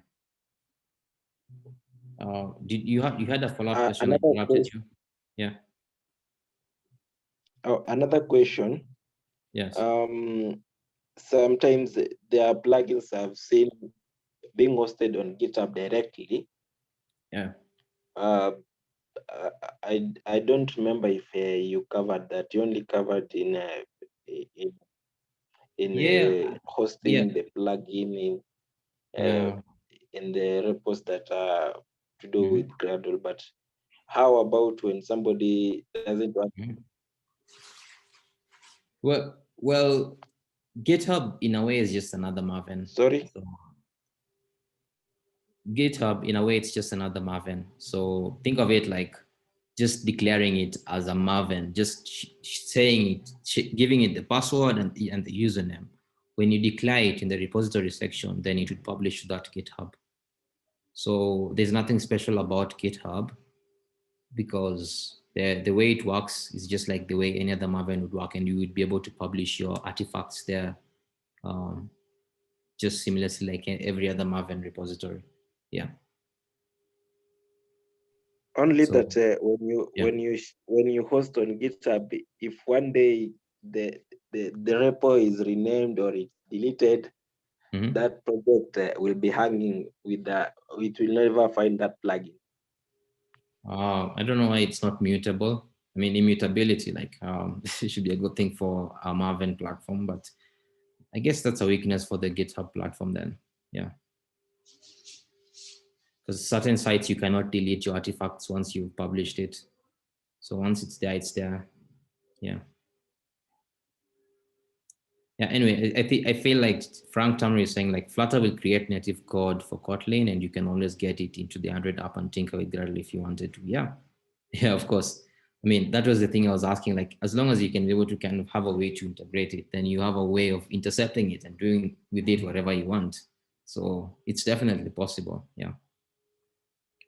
Then there's Robert saying Flutter plugins are not equal to Gradle plugins. You could also use Gradle plugins to help build the Android side of a Flutter plugin. Yeah, so I guess some more information has been provided by users in the chat. Yeah, cool. So anyone else had the last question? Yeah, and I was seeing Jack Zero joking about, sorry? I have one. Yeah, sure.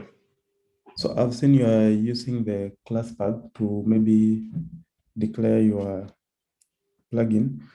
And from, I think, Gradle 5.6, we have like the new way of declaring like the plugins on Android mostly. So does it like out of the box, do you support like that new way? I think out of the box, do we support?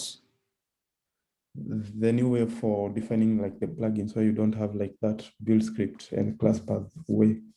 It does. Like basically it's not a new way. It is an existing way because the only drawback with that is that it is not distributable. Yeah.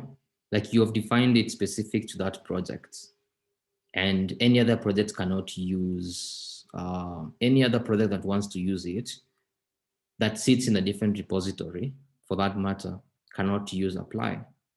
Yeah.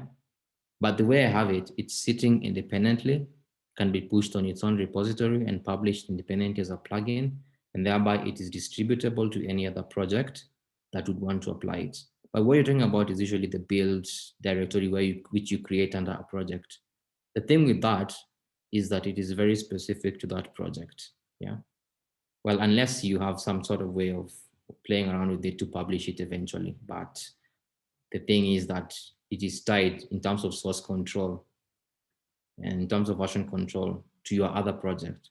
Yeah. I don't know if that answers it. Yes. Okay, cool. Thank you. Yeah. So seeing like Jack Zero saying if you have a shitty machine, will you know, so there's a joke I had someone say that his colleague and him work in different countries. So his colleague was always complaining of very slow builds. But then every time they met up to investigate why, they're always doing it over a video call. But then that meant that you have to use a browser or a very heavy video call. And therefore it makes it worse, and you wonder why. And you wonder what's consuming the memory resource while it's actually the Zoom or the Teams or the browser, because you're actually using it for video call. So yeah, Gradle can actually be a pain in the ass if you have a very poor machine, a poorly spec'd machine. Yeah, but it's pretty lightweight for Java projects. So I blame Android. Android should be blamed for all that is wrong with building Gradle projects. Yeah. Anyway, so that's it for me. I think everyone is satisfied, right? I hand it over to Frank and the team, right? Thanks. So thank you so much, Roland, for the great session. At least we have someone else who does not fear the elephant in the room. And I think you gave a lot of amazing insights on Gradle, especially for those who have been playing with the plugins part, like Detect and also KT-Lint. So at least you get to see the behind the scenes of how to make a plugin and how to publish it. So thank you so much for that great session. It was really insightful, and I hope the attendees gained something or two from the session. So I'm going to go to the next speaker, who is Michael Bukachi. Michael, are you with us? Hello. Yes, hello.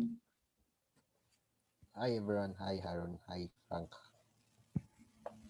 Hello. Hello.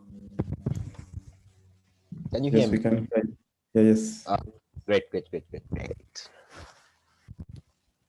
Right. So I can start, right? Yes, you can start. Okay. We were supposed to end at 1, so we have like 23 you have like, minutes or 30 you minutes. still have, you can do your session. No, I can rush it if you had no. I just go to the credit scene. Thank you all for coming and give you my final thoughts on the matter. No, just do your session the way you had planned. Okay, let me on the screen. Right. I hope you can all see my screen. Yes, we can. Awesome. Okay, since my session for today was talk/code lab, I will start with the talk first. It's a couple of slides. I hope it's not boring. Just to explain what I want to share today, then we'll go into the code really quickly. There was a browser once upon a time. Oh yeah. I hope you can all see my slides. Yes, we can. Great. So the ViewModel, I think most, if not everyone here, is familiar with the ViewModel. Sometime last year, there was a discussion I was having with some colleagues about backing properties. And the whole idea was we want to separate the ViewModel from the UI, and that sparked a thought in me. Wait, isn't the ViewModel part of the UI, or is it not? So that was actually the inspiration for this talk. So I had to do a bit of research, and I would like to share my findings and hope you come to the right conclusion at the end of this session. Yeah, so let's get started. But a bit about me. I am a moderate developer. If you're not familiar with that term, go check out DroidCon Global. I gave a talk about being a moderate developer. Yes, and I'm also a member of the Kotlin First committee. I always advocate for Kotlin more than usual. I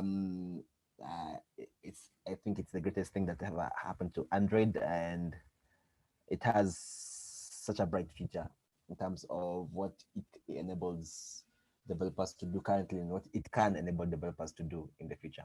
Some details about me. I am the current head of engineering at FarmDrive. I'm also an active participant at DroidCon KE and an organization called Hikaya. I'm an OS open source contributor and maintainer, and I am an active dancer or professional dancer. Okay, so an overview of what we're going to cover today. We'll start with a bit of architecture overview.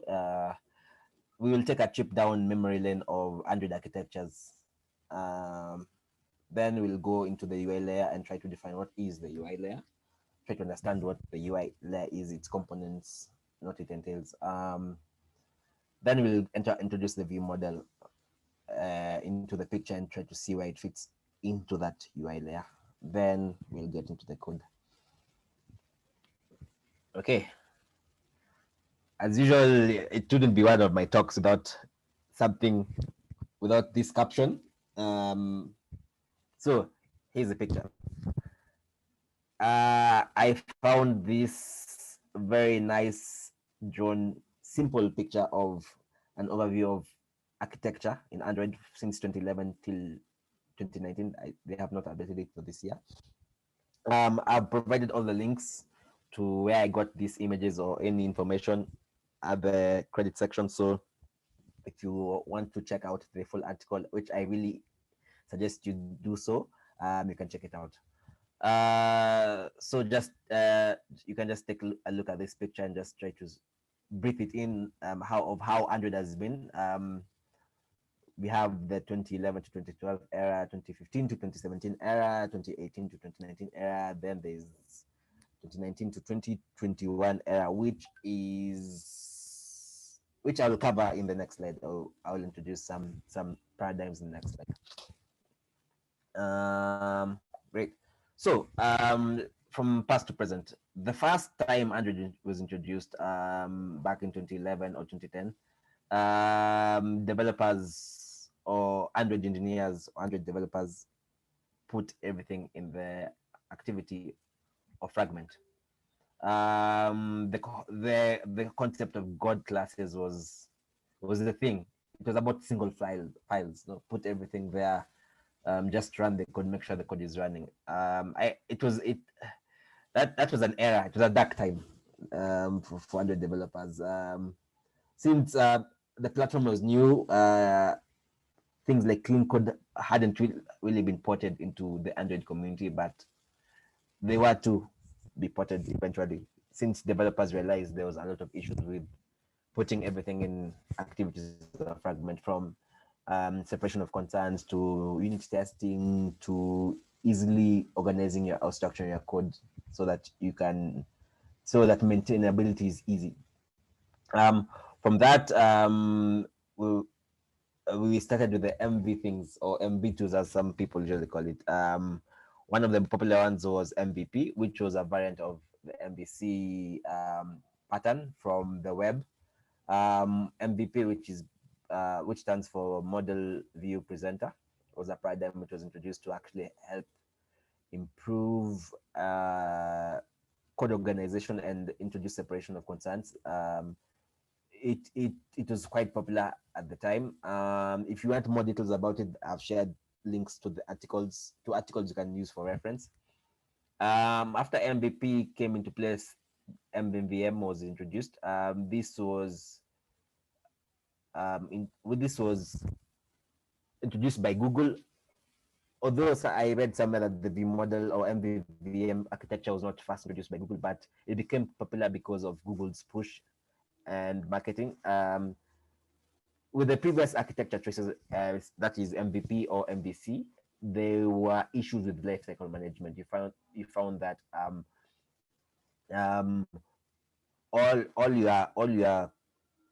all your presenter logic, all your view logic was coupled to the life cycle of the activity fragment.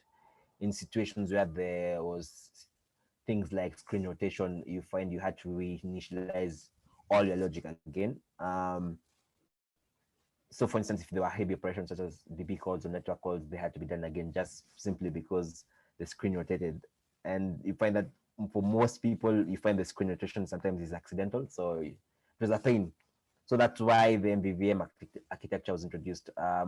They introduced a ViewModel class, which we'll talk about later. The ViewModel was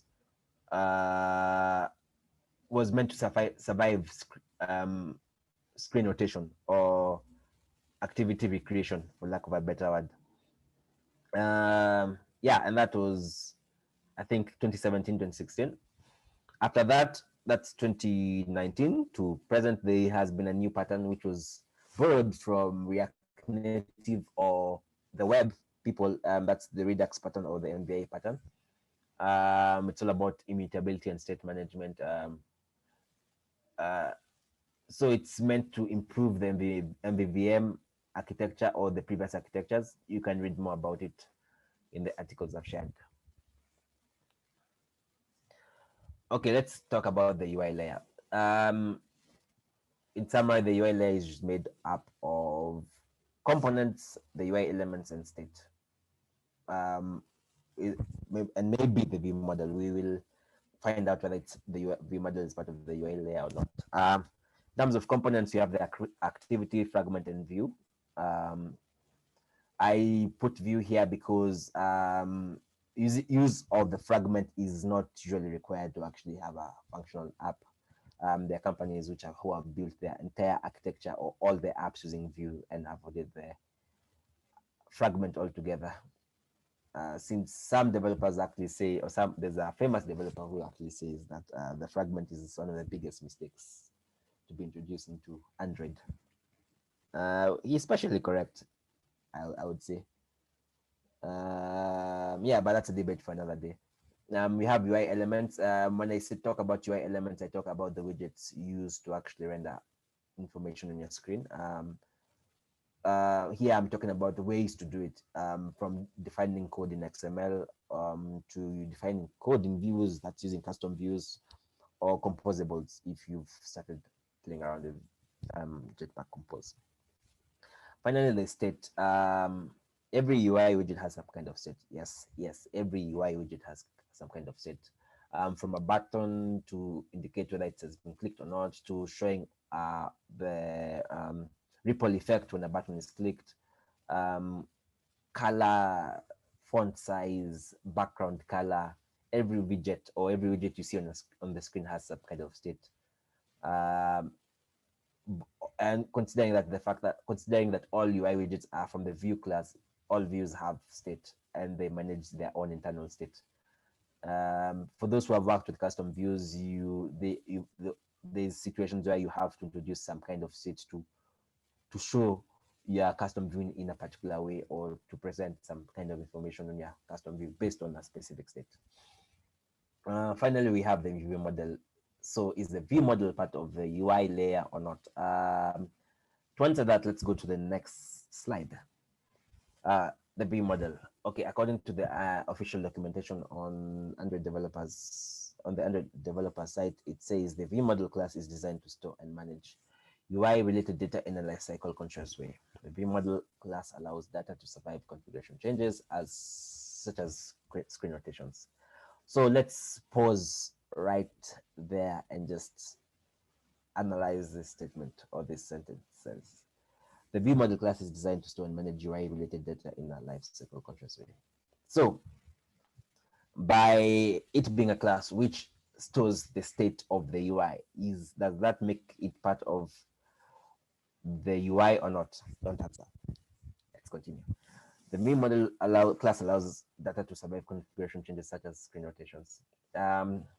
Screen rotations have always been a pain on Android since the API or the API wasn't really mature enough. I still think it's not mature enough to actually help developers just handle that specific scenario. But I would say screen rotation in general is a UI thing. You wouldn't rotate a screen if you can't see the screen, for lack of a better explanation. Yeah, so that's the second part of the statement. So is the ViewModel part of the UI? Don't answer. Yes, I posed the question. So is the ViewModel part of the UI layer? Yes, don't answer. Just think about it, and I would love to hear your thoughts at the end of the session. Okay. Possible choices. Yes, it might be, it might not be. Like I said earlier, this has been a debate for quite some time, and because of this debate, certain patterns have emerged on Android that follow a specific choice. It's like no, that's a bad example to give. Yeah, so it's a debate which is there, is still there. You will notice some certain patterns in Android today because of this debate or how you understand this. Whether you agree that the ViewModel is part of the UI layer or not part of the UI layer. Note that this conversation is, as much as I keep saying the ViewModel, because that's one of the most popular architectural patterns at the moment, it can be applied to any other architecture, as long as there's a whole concept of ViewModel inputs. Yeah, but since I'm referring to Google's ViewModel, the one which Google has provided, that's what this talk is all about. All right, that has been the end of my slides, so I think we can get into the code. If there are any questions so far, just post it in the chat. Okay, where's my underscore? All right, so I created a simple demo app. It's a single activity application, no fragment whatsoever. It's a single screen. We have okay, let me just run it. It'll just be easier to actually run this instead of telling you what it's about. Okay, I hope my computer behaves today.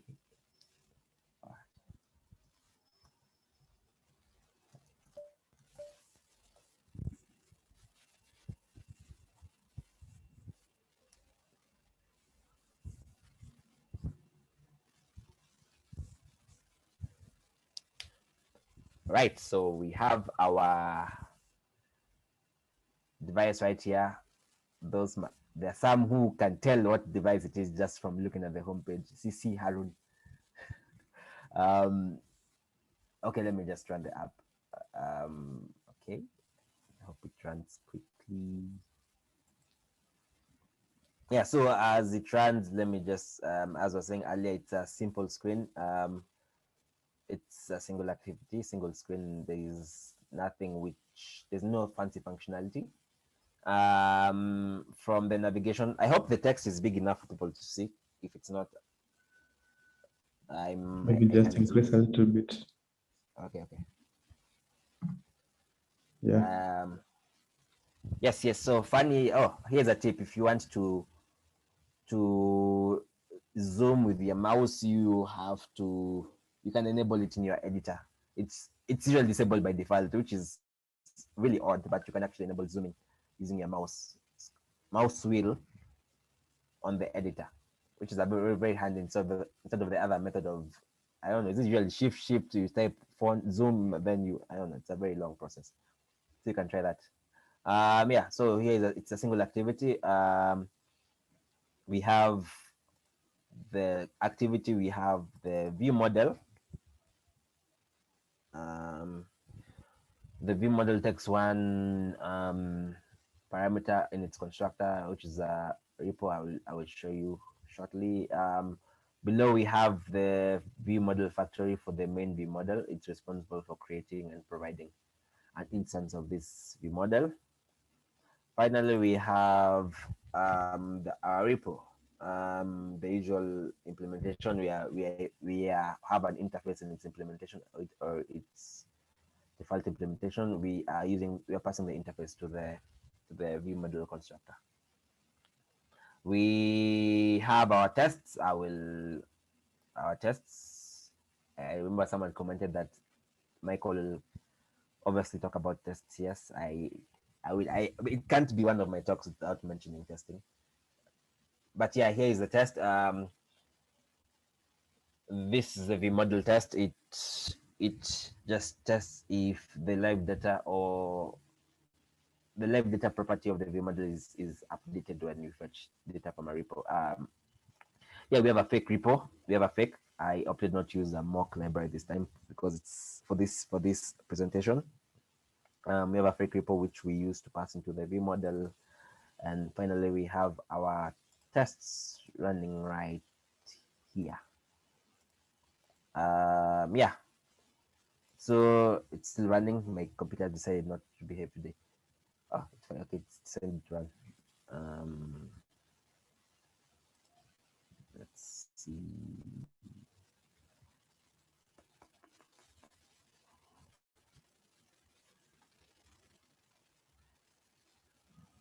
Unsucceeded. Yes. So here's Hello. So in general, what happens is when the screen is launched, the ViewModel fetches a message, a random message, mind you, from the repo. So this fetches a message from the repo, and it displays that message. You can see here the list of messages from some just common phrases we Kenyans use to greet each other, or we Kenyans use to initialize DMs, especially this one. Okay, sorry, I got. I don't know why I'm laughing. Anyway, so yeah, so that's the general app.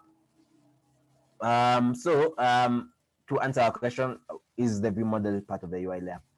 If you notice from our view, how we are initializing our ViewModel, we have a main ViewModel factory, which we are using to pass into the ViewModel provider, which actually gets us an instance of the ViewModel, which we can use to observe and perform logic on it.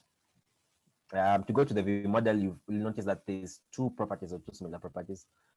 There's one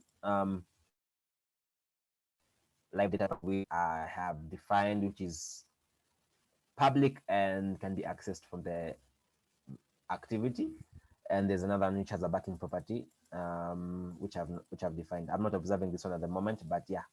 You'll notice also I am not using I'm using a backing property, but I'm not using the forbidden or the ugly syntax of an underscore. Please avoid that syntax. It is not Kotlin like. Yeah, just you can always name it something better. Just don't use underscores to name your properties. It's like using the Hungarian notation of preceding everything with M. But yeah, that's besides the point. So we have two patterns. This is something which this is one of the root causes, or one of the emerging decisions that came out of the discussion of whether the ViewModel is part of the UI layer or not. We have the pattern A, where we have a public property, which is a mutable live data. Then we have another property, which is a private property with the interface of that property exposed instead. Oh, so the argument was, or the cause of this discussion was, we want to isolate the ViewModel from the view, or we want to isolate the ViewModel from the UI layer. So that's why we use a backend property. We don't want to change the value of the inner message or the live data from the view, which makes sense in a way. But then when the person said they want to separate the ViewModel from the view, that was strangely odd, since for the longest time I had always considered the ViewModel as part of the UI layer or part of the view system. To explain why I think it's part of the view system, or why I came to that conclusion was, If you look at this code, all this code is being defined in the ViewModel, in the onCreate method of the activity. From the factory creation to the instance creation of that ViewModel, to the observation of any live data, to the triggering of, to calling any of the functions defined in the ViewModel. This already tightly couples the ViewModel to the activity. For instance, if I wanted to change this, which I'll show you in a bit, if I wanted to change this in a test, to maybe provide something fake, it will be next to impossible because of just how I initialized everything. So is the ViewModel part of the UI layer? Don't answer that. Let's continue and find out. So the argument the other person was giving was that we don't want a situation where we have a dev doing something like this. Okay, I think it's oops, is it what they call it? I think it's out. I don't remember what they call it. Is it? Oh, auto message. My goodness.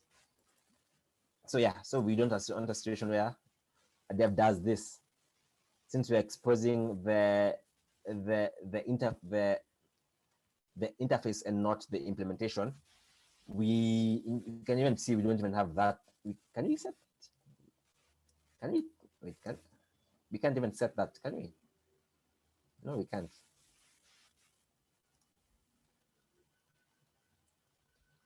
Yeah, we can't set the value directly from the view, which I understand.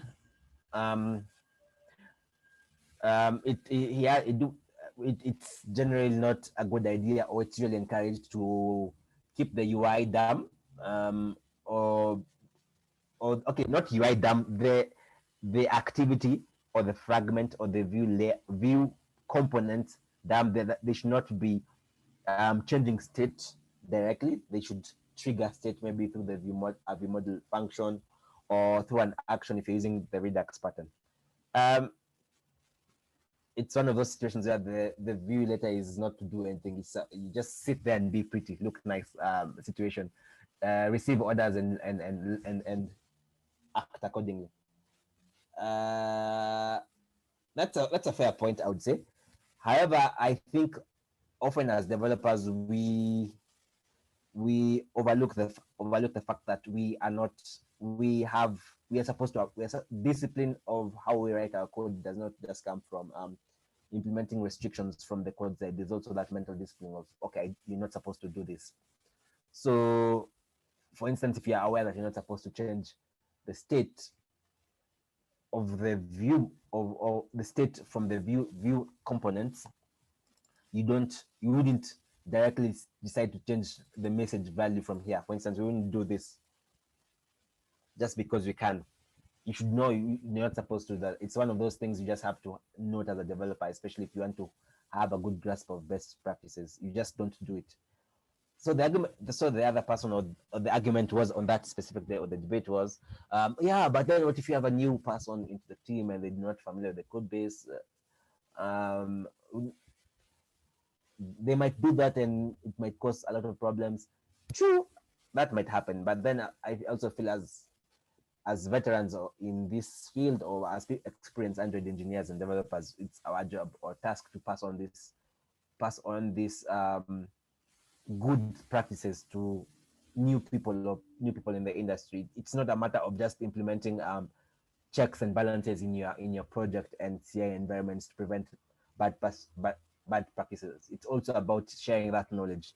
Tell them the do's and don'ts. Someone has to be aware of that knowledge. You don't just put the checks and not tell them, by the way, we don't do this. We don't do this. You put in the checks, yes, but also tell them we don't do this because of A, B, and C.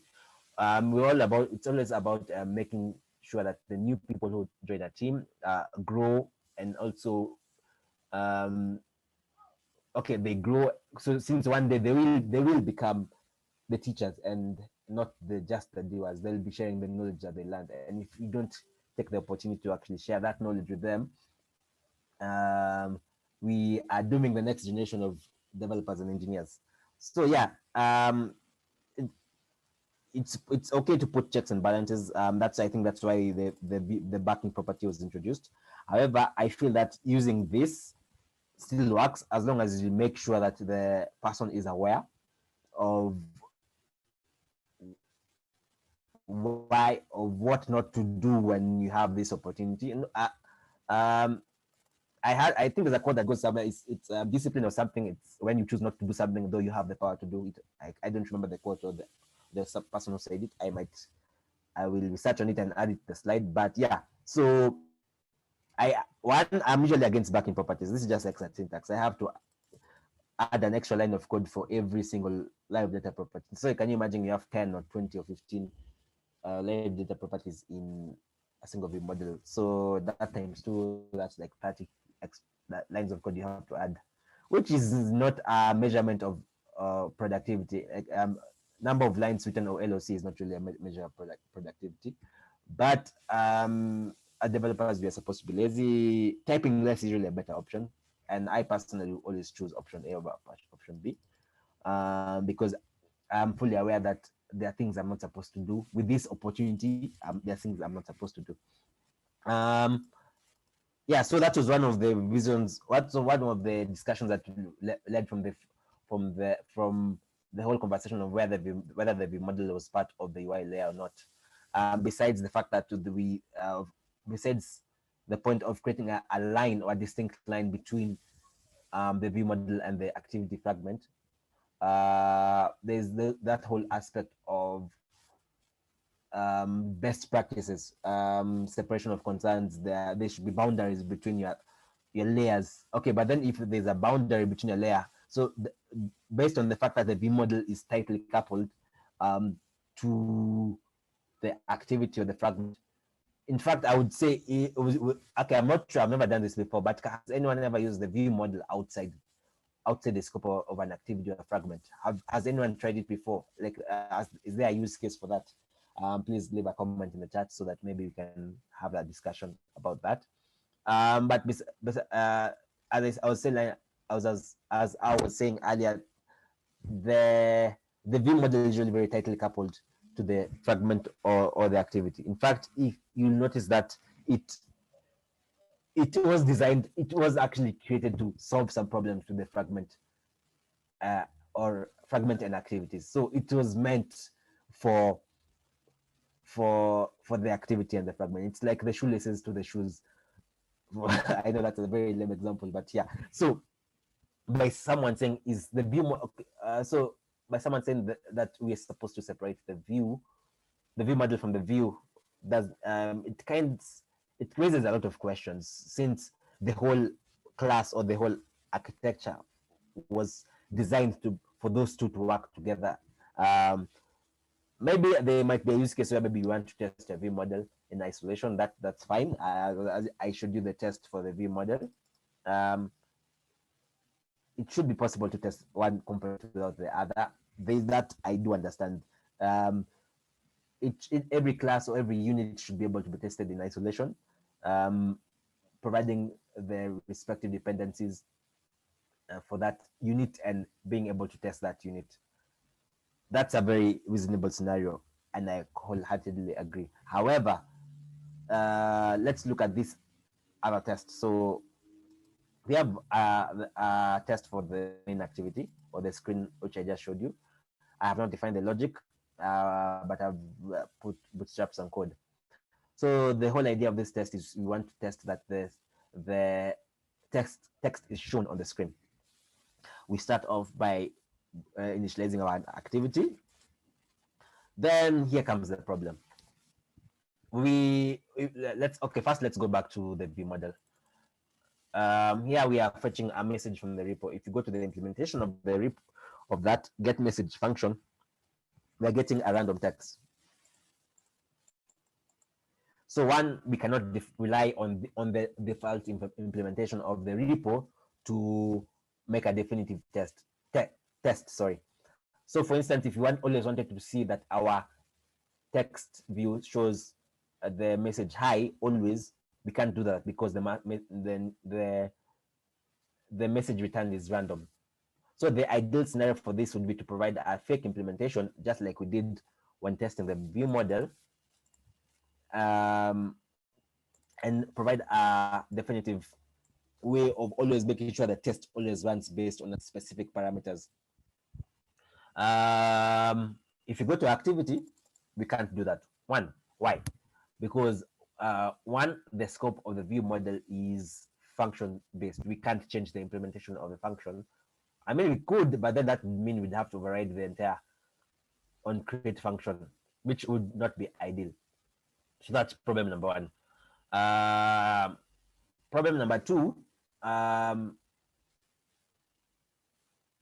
we could decide to mock our view model or provide a fake instance of our view model, which is possible. However, still, again, I come to problem number one. It's scoped to the onCreate function, so we cannot do that. So one would say, okay, the first thing we could do is maybe move all these properties to okay, instead of moving all these properties to, okay, sorry, yeah, we could move all these properties to make them proper, all these variables to make them properties. So instead of doing this, we could move them up here, which might partially fix our problem. In a typical scenario, we'd use a dependency injection framework. So we would inject our view model and have it, and not instantiate it inside the activity of the fragment. That would be the typical scenario. So if that was a scenario, it would be easy to provide a fake version of the repo, or a fake version of the view model to the activity. But I usually try to think that some problems, or to understand a problem better, let's do away with all the fancy magic, all the tools, and let's just go bare bone. So how do we solve this problem? Remember, we are trying to separate the view model from the fragment or the activity, because there's a chain of thought that suggests that the view model is not part of the UI layer. So we're trying to separate it completely and see if we can actually isolate it from the activity and test the activity in isolation. So here we have moved the properties outside the onCreate function, and now they run their properties of the activity. We have still not solved our problem. One, because we are still using constants. We're still using constants. That's the immutable properties. We can't change it. So someone would say, okay, okay, let's change the variables to let's change the immutable properties to mutable properties, so that means we change them from var to var, which, yes, might work. We might be able to do this, but then now this introduces a new problem. We are slowly modifying our implementation just to make the test work, which should not be the case. We should be able to test code without having to change the implementation. Yeah, so now we've changed that. So this might give us the opportunity to maybe override the factory. Here we have a main ViewModel factory. So we can decide to provide a test implementation of our factory. So we can do something along this line. So instead of doing this, we have okay, sorry, where's the activity? Oh, we can have our factory here. Then maybe let's call it a test factory.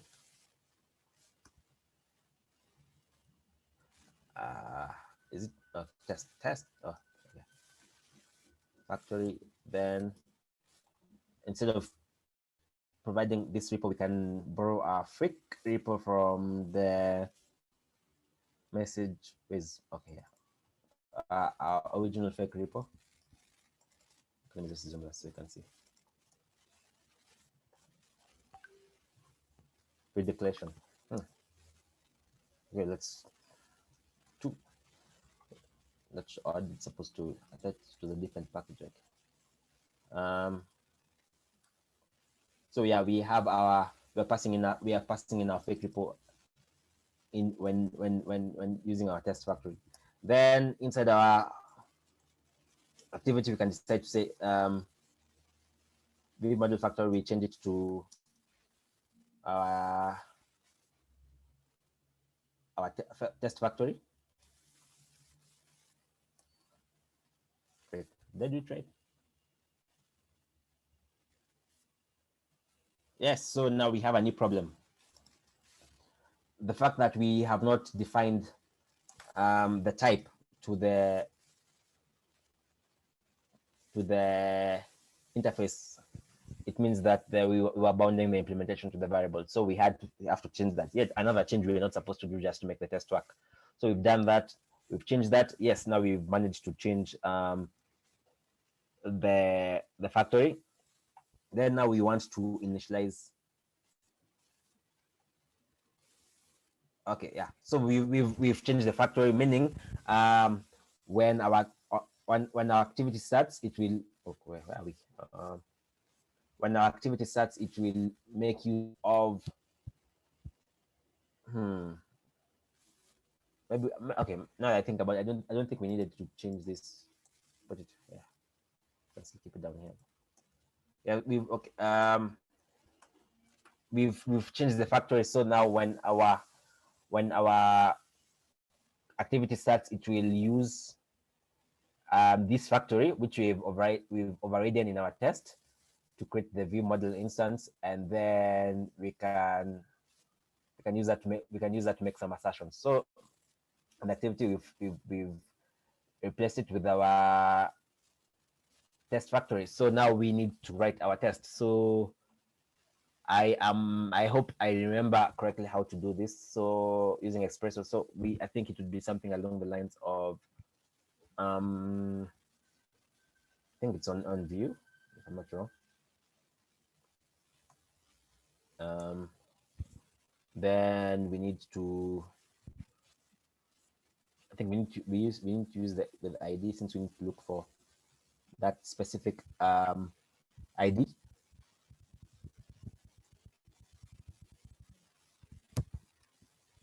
I think it's r dot, what's the ID? I can't remember. Where is, oh, it is. Just copy paste that. Then we need to check. What are we checking for? We need to check that it has the text. It has a specific text. Check. No, here is where I can't remember how. Okay, I do not remember what the syntax is for. Wait, is it? Yes. No. Okay. Who remembers the syntax for with text? Oh, yes, it is with text.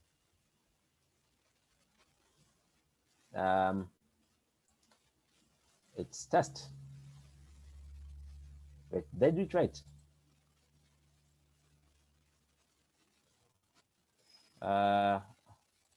It matches. I do not remember the syntax for Espresso. The assertion. Okay, let's see. I think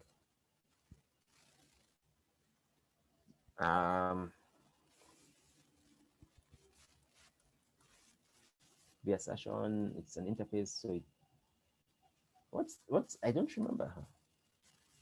No, okay, that's not it. Who remember the syntax for Espresso? Because I don't completely. Is it with okay, let's see.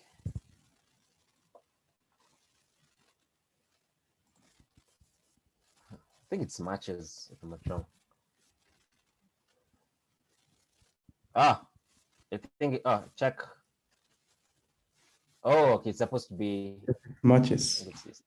Yeah, it's displayed. So we want to know if it's displayed, right? Oh, matches. Oh, matches. Sorry. Matches.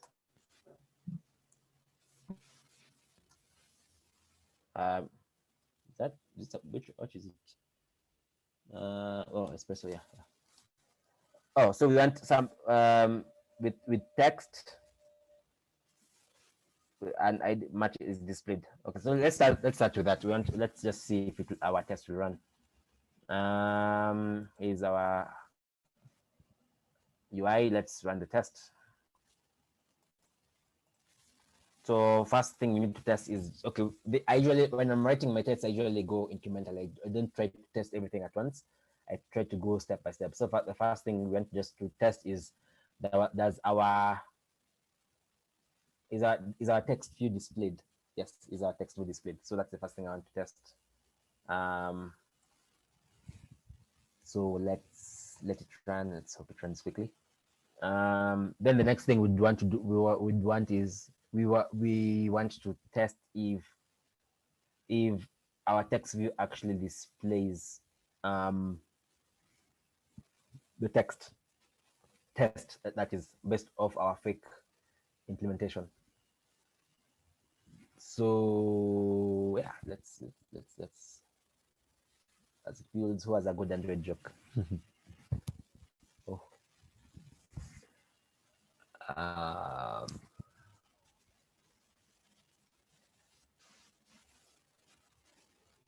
I have a feeling this would run much faster if I closed all the 1,000 tabs I have open somewhere.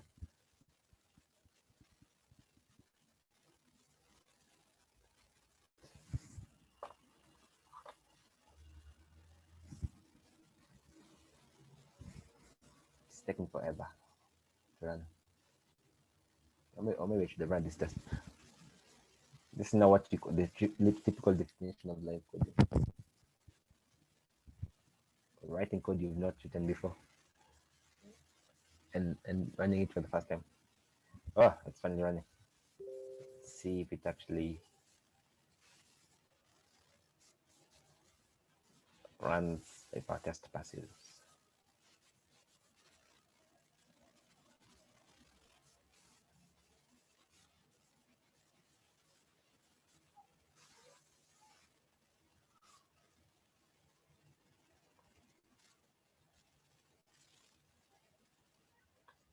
See, we already have a problem. Our fake implementation hasn't been provided. As you can see, the text is Sasa, but what we were providing in the fake repo was test. So as you can see, this is just an example of how tightly coupled the ViewModel is to the fragment of the activity. Changing it is not as easy as just replacing a property and expecting it to work. Wait, I'm not okay. I'm not really certain. Does I think we were supposed to push the activity to a specific state. Move state to.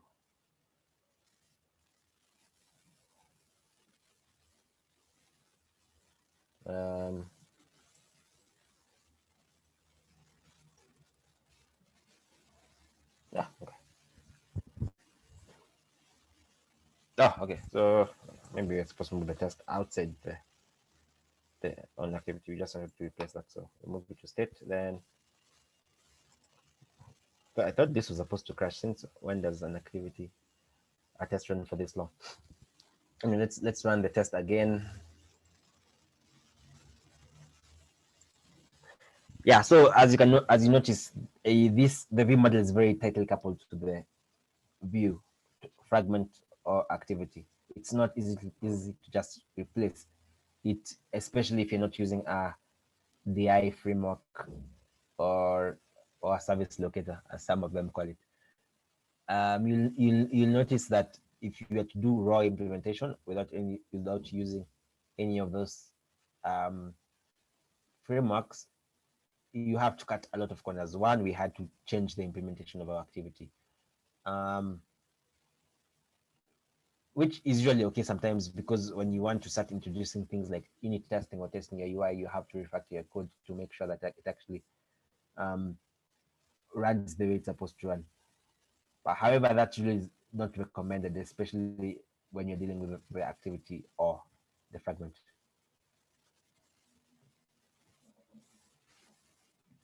Nope, still didn't work.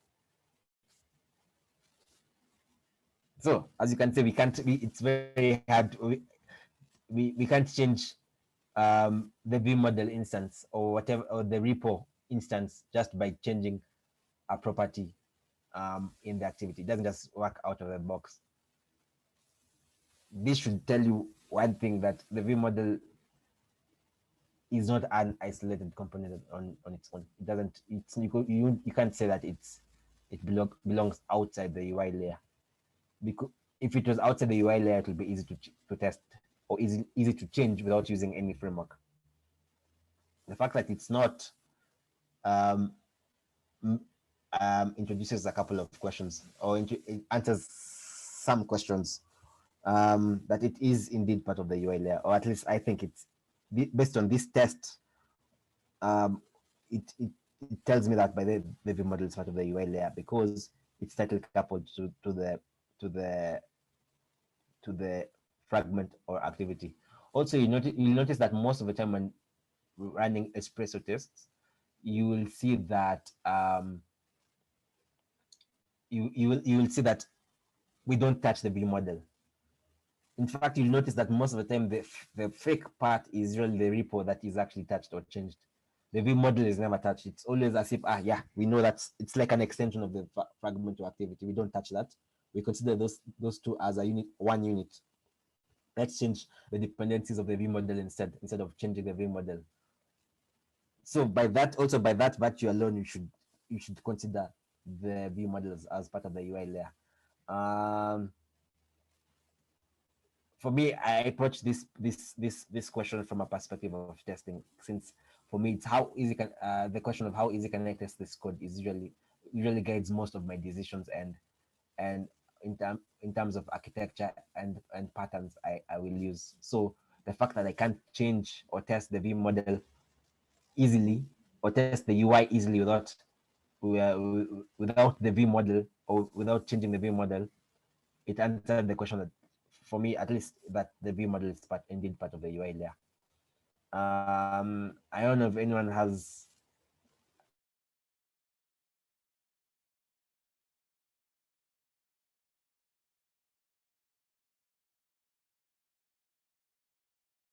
a different conclusion, or maybe a different indeed part of the UI layer, based on the fact that, one, it's tightly coupled to the activity of fragment. In fact, as I mentioned earlier, I've not seen a use case where it's not where the ViewModel has not been used with an activity of fragment. It's just been used as a standalone class. So there's that fact. Two, it's not easy to replace the ViewModel unless maybe you're using a dependency injection framework, or you structure your code in a particular way. And even if you structure your code in a particular way, from this test you will see that it's still not easy to change it, or to change something that, one of its dependents, so due to the tight coupling it has with the activity of fragment or view. So based on that, I conclude that the ViewModel is part of the UI layer. If anyone has a counter argument, I'm really interested to hear your thoughts. Yeah, so this brings me to the end of my code lab, and the end of my talk. Okay, where are we? Okay. Yeah. Any questions? I think is me. I do not know where. Where's the chat? I can't see the chat. So this happened. I find the chat. Someone is saying they're still not convinced. So they have the opinion that ViewModel is not part of the UI layer, or they Yes. are. And do they have any evidence to provide that statement? So Frank is saying, and the reason will be back to what you said about the project structuring.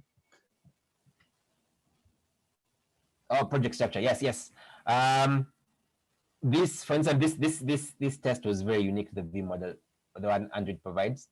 When if I've seen projects where they don't use the ViewModel from Android, they implement their own ViewModel and just tap into the life cycle. So that might be a different use case. Although it would, but if that's the use case, then I would wonder how they're using the ViewModel if it's not to interact with the fragment or the activity. but that would be an interesting use case to see. Like I said earlier, I've never seen a project where they don't use a ViewModel together with the activity of fragment. If they are, I would really love to see the links and see what's been done. But yeah, maybe the person can elaborate further on it, depends on the project structure, because I'm trying to understand what they mean by that. Maybe Frank, you can unmute yourself and speak. How come I can't see the chat? I'm trying to look for the chat, I can't find it. Top, Oh, top, there it at is. the very top. MK, Michael, here's my counter argument. My counter argument is the way you've structured your project, right? So this is again a case of like, if you work in different teams, different CTOs, each person has like a specific way in which they want to implement their things. From my perspective, I'm looking at this and asking myself, for me to answer this question on whether the view model is part of the UI layer, it goes back to those fundamental questions on one, how am I structuring my project? Two, what is my definition? What's the definition of a view? And then what's the definition of UI? You can sort of like use them interchangeably, but again, you can have people with different explanations of the two. And then now we go to that whole aspect of UI layer. And then when you talk about the UI layer now, we start talking about, I have my project structure, and there are all these layers that exist within my project. And so I would, if we were like in that place where, oh yeah, do we want to be in agreement? I'd say it depends. Again, listen to what you say. Like, don't get me wrong. Like, I understand what you mean by like separating them. I have had your argument, and I would say, like, if I would structure my project the way you've structured it, definitely it belongs there, because then you can't separate the two. But then if you have the two schools of people who explain what a view model is, and the other school that I would actually talk about is the guys who say MVVM is the grandchild of MVC. You get, or MVM. so then you'd have them say, if I have my view, and my view is being manipulated or reconstructed or it's going to be changed or manipulated by what kind of information I'm feeding it through the VM, then VM I do not mean by virtual machine. So I'm just using loosely using these words. I know someone might attack me, but then I'm just loosely using those words. If I say VM, it's just a view model. So again, that's where I would come back and say, if let's say I join a team, I like the example you gave on, we join teams, we find that people are doing things in a certain way. I'll tell you from example. So I've seen two different project leads who attack this differently. There are those who you can totally separate the view entirely from the view model. And again, I'm looking at this MVVM from two perspectives of both, like you're writing pure Kotlin code and if you're writing pure Flutter code. This is not a Flutter session, so I apologize for throwing it there. But then if you look at it from those two aspects, with the kind of tests that we sort of like start to write, is we start knowing like, yeah, I can actually test this independently of this other thing, and then how loosely coupled they've actually made the whole project. If they make it so tightly like the way you've made it, definitely it will belong in the UI layer, because it makes it difficult to test that whole aspect of the UI without you having the view model. So that's where my argument is resulting. In terms of like use cases, I don't have anything off the top of my head at the moment. I'll tell you the truth, I just don't have anything, because I think I was just like attending not from that perspective of saying, I'm going to fight this. No, it was like understanding like, okay, so this guys, because I've seen the two instances that you were saying, like there's people who say it is part of the UI layer. There are guys who say it's not part of the UI layer. And man, when it comes to the way they write their code, you just have to adjust and say, okay, fine, we'll do this way. And they have their strong reasons and they have the way in which they're gonna do it. So I would actually say, if you were to look at, I wish I had like something off the top of my head where I would actually give as a use case. But right now I don't have anything. I would just return it back to what you said on, like most of the stuff within Android is it depends as to why people would sort of do their development the way they want to do their development. So yeah. Yeah. But I do get the point where you say if we let me give you an example. So like you see the way you say writing this project, if you are to expand it and you make it bigger and bigger, it starts to create that thing of you can't, it's like this is what we found the project as. If I was to join the team and then those people who say no, it's not part of the UI layer, again, it's another whole argument you'd have within the team that would actually slow people down. But then you'd actually go within other teams where they've actually separated all that logic and they actually have the tests that they're doing it. I sort of like the first time I interacted with it that made me change my mentality from what you're saying was when I looked at the way we were doing testing for Flutter code. I'm just trying to remember that specific use case. The problem is I have all these NDAs things that you've signed. Trying to think of something very simple. But like, yeah, as in like, I think you get my point. Like if you structure your project slightly differently, it starts to give a different perspective from that on. Yeah. I totally agree. When you say Flutter, I think I was there during that demo. I think with Flutter, you have the ability to actually test specific UI parts without actually interacting with the logic. Yes, and exactly. That was baked into the framework. So, considering framework limitations and capabilities, that is also something to consider as to whether it's part of the UI layer or not. I feel that if I did a composed demo, this conversation will be now on the opposite. Yes, that's what I was about to like ask. Like if you now start to use that whole aspect of like now we're using Jetpack and all those things, wouldn't it change that whole conversation? And then we'll have that very specific separation of concerns where you have your views on one side, you have your view models on one side, or do you think it will still stay the same?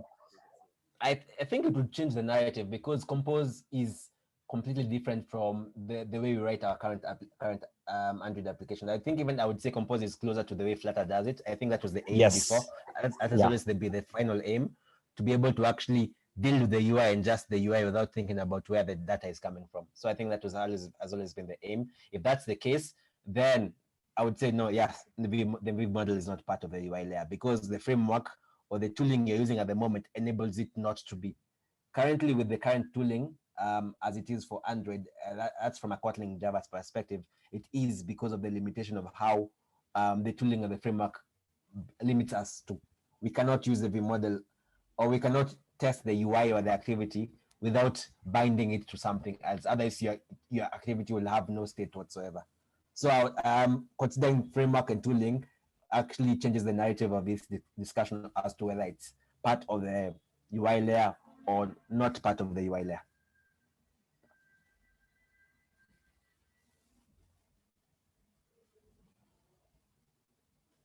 I think Oli has answered in clean architecture, ViewModels and activities fall into the presentation layer.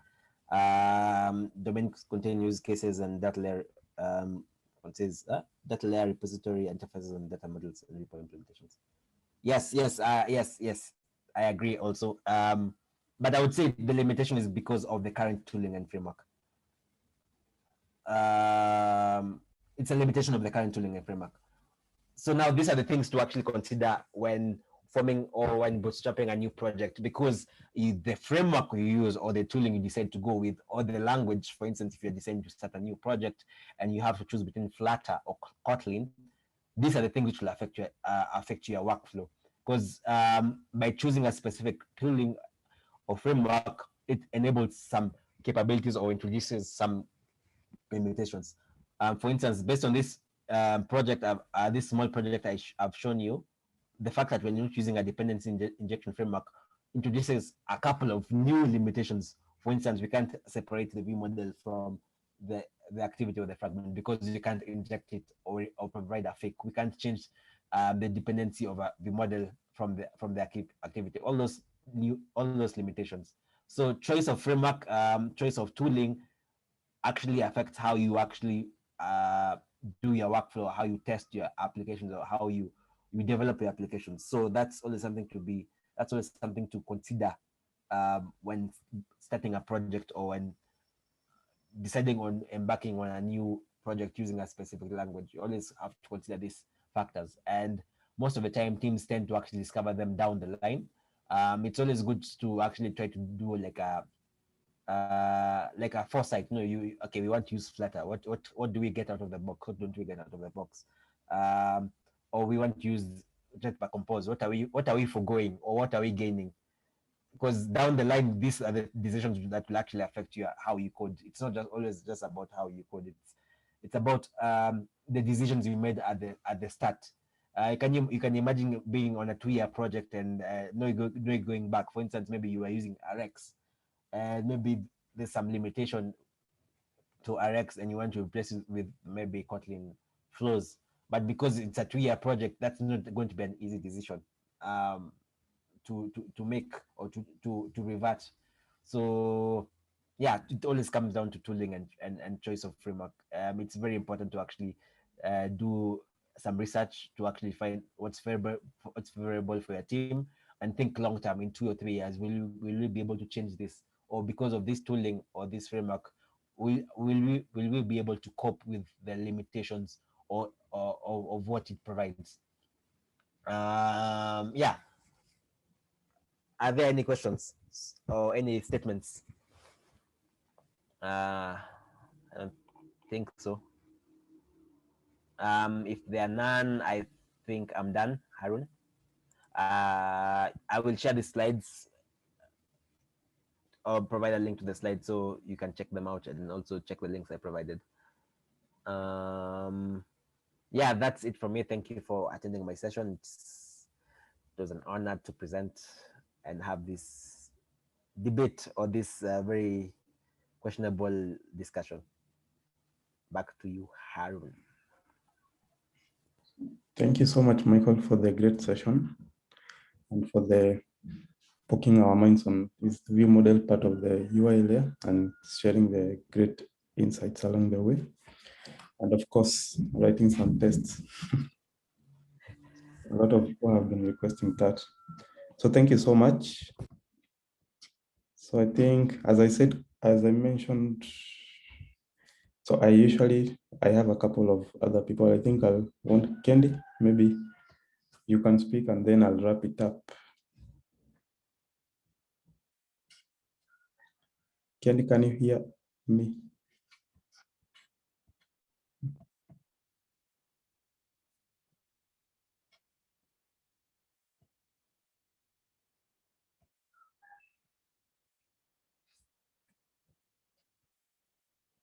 We still can't hear you, Candy.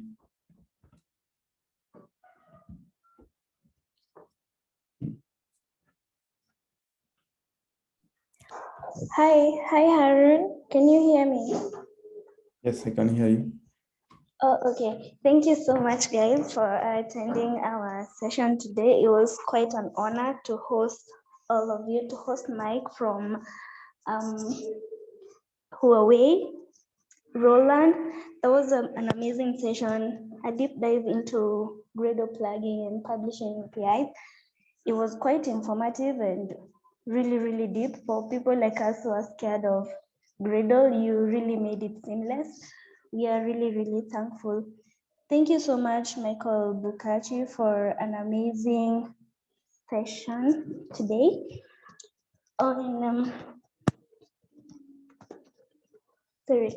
On the ViewModel, I enjoyed your slides and the code as well. It was really, really amazing, and we're really honored to have you guys. For those who wish to give session to our meetups,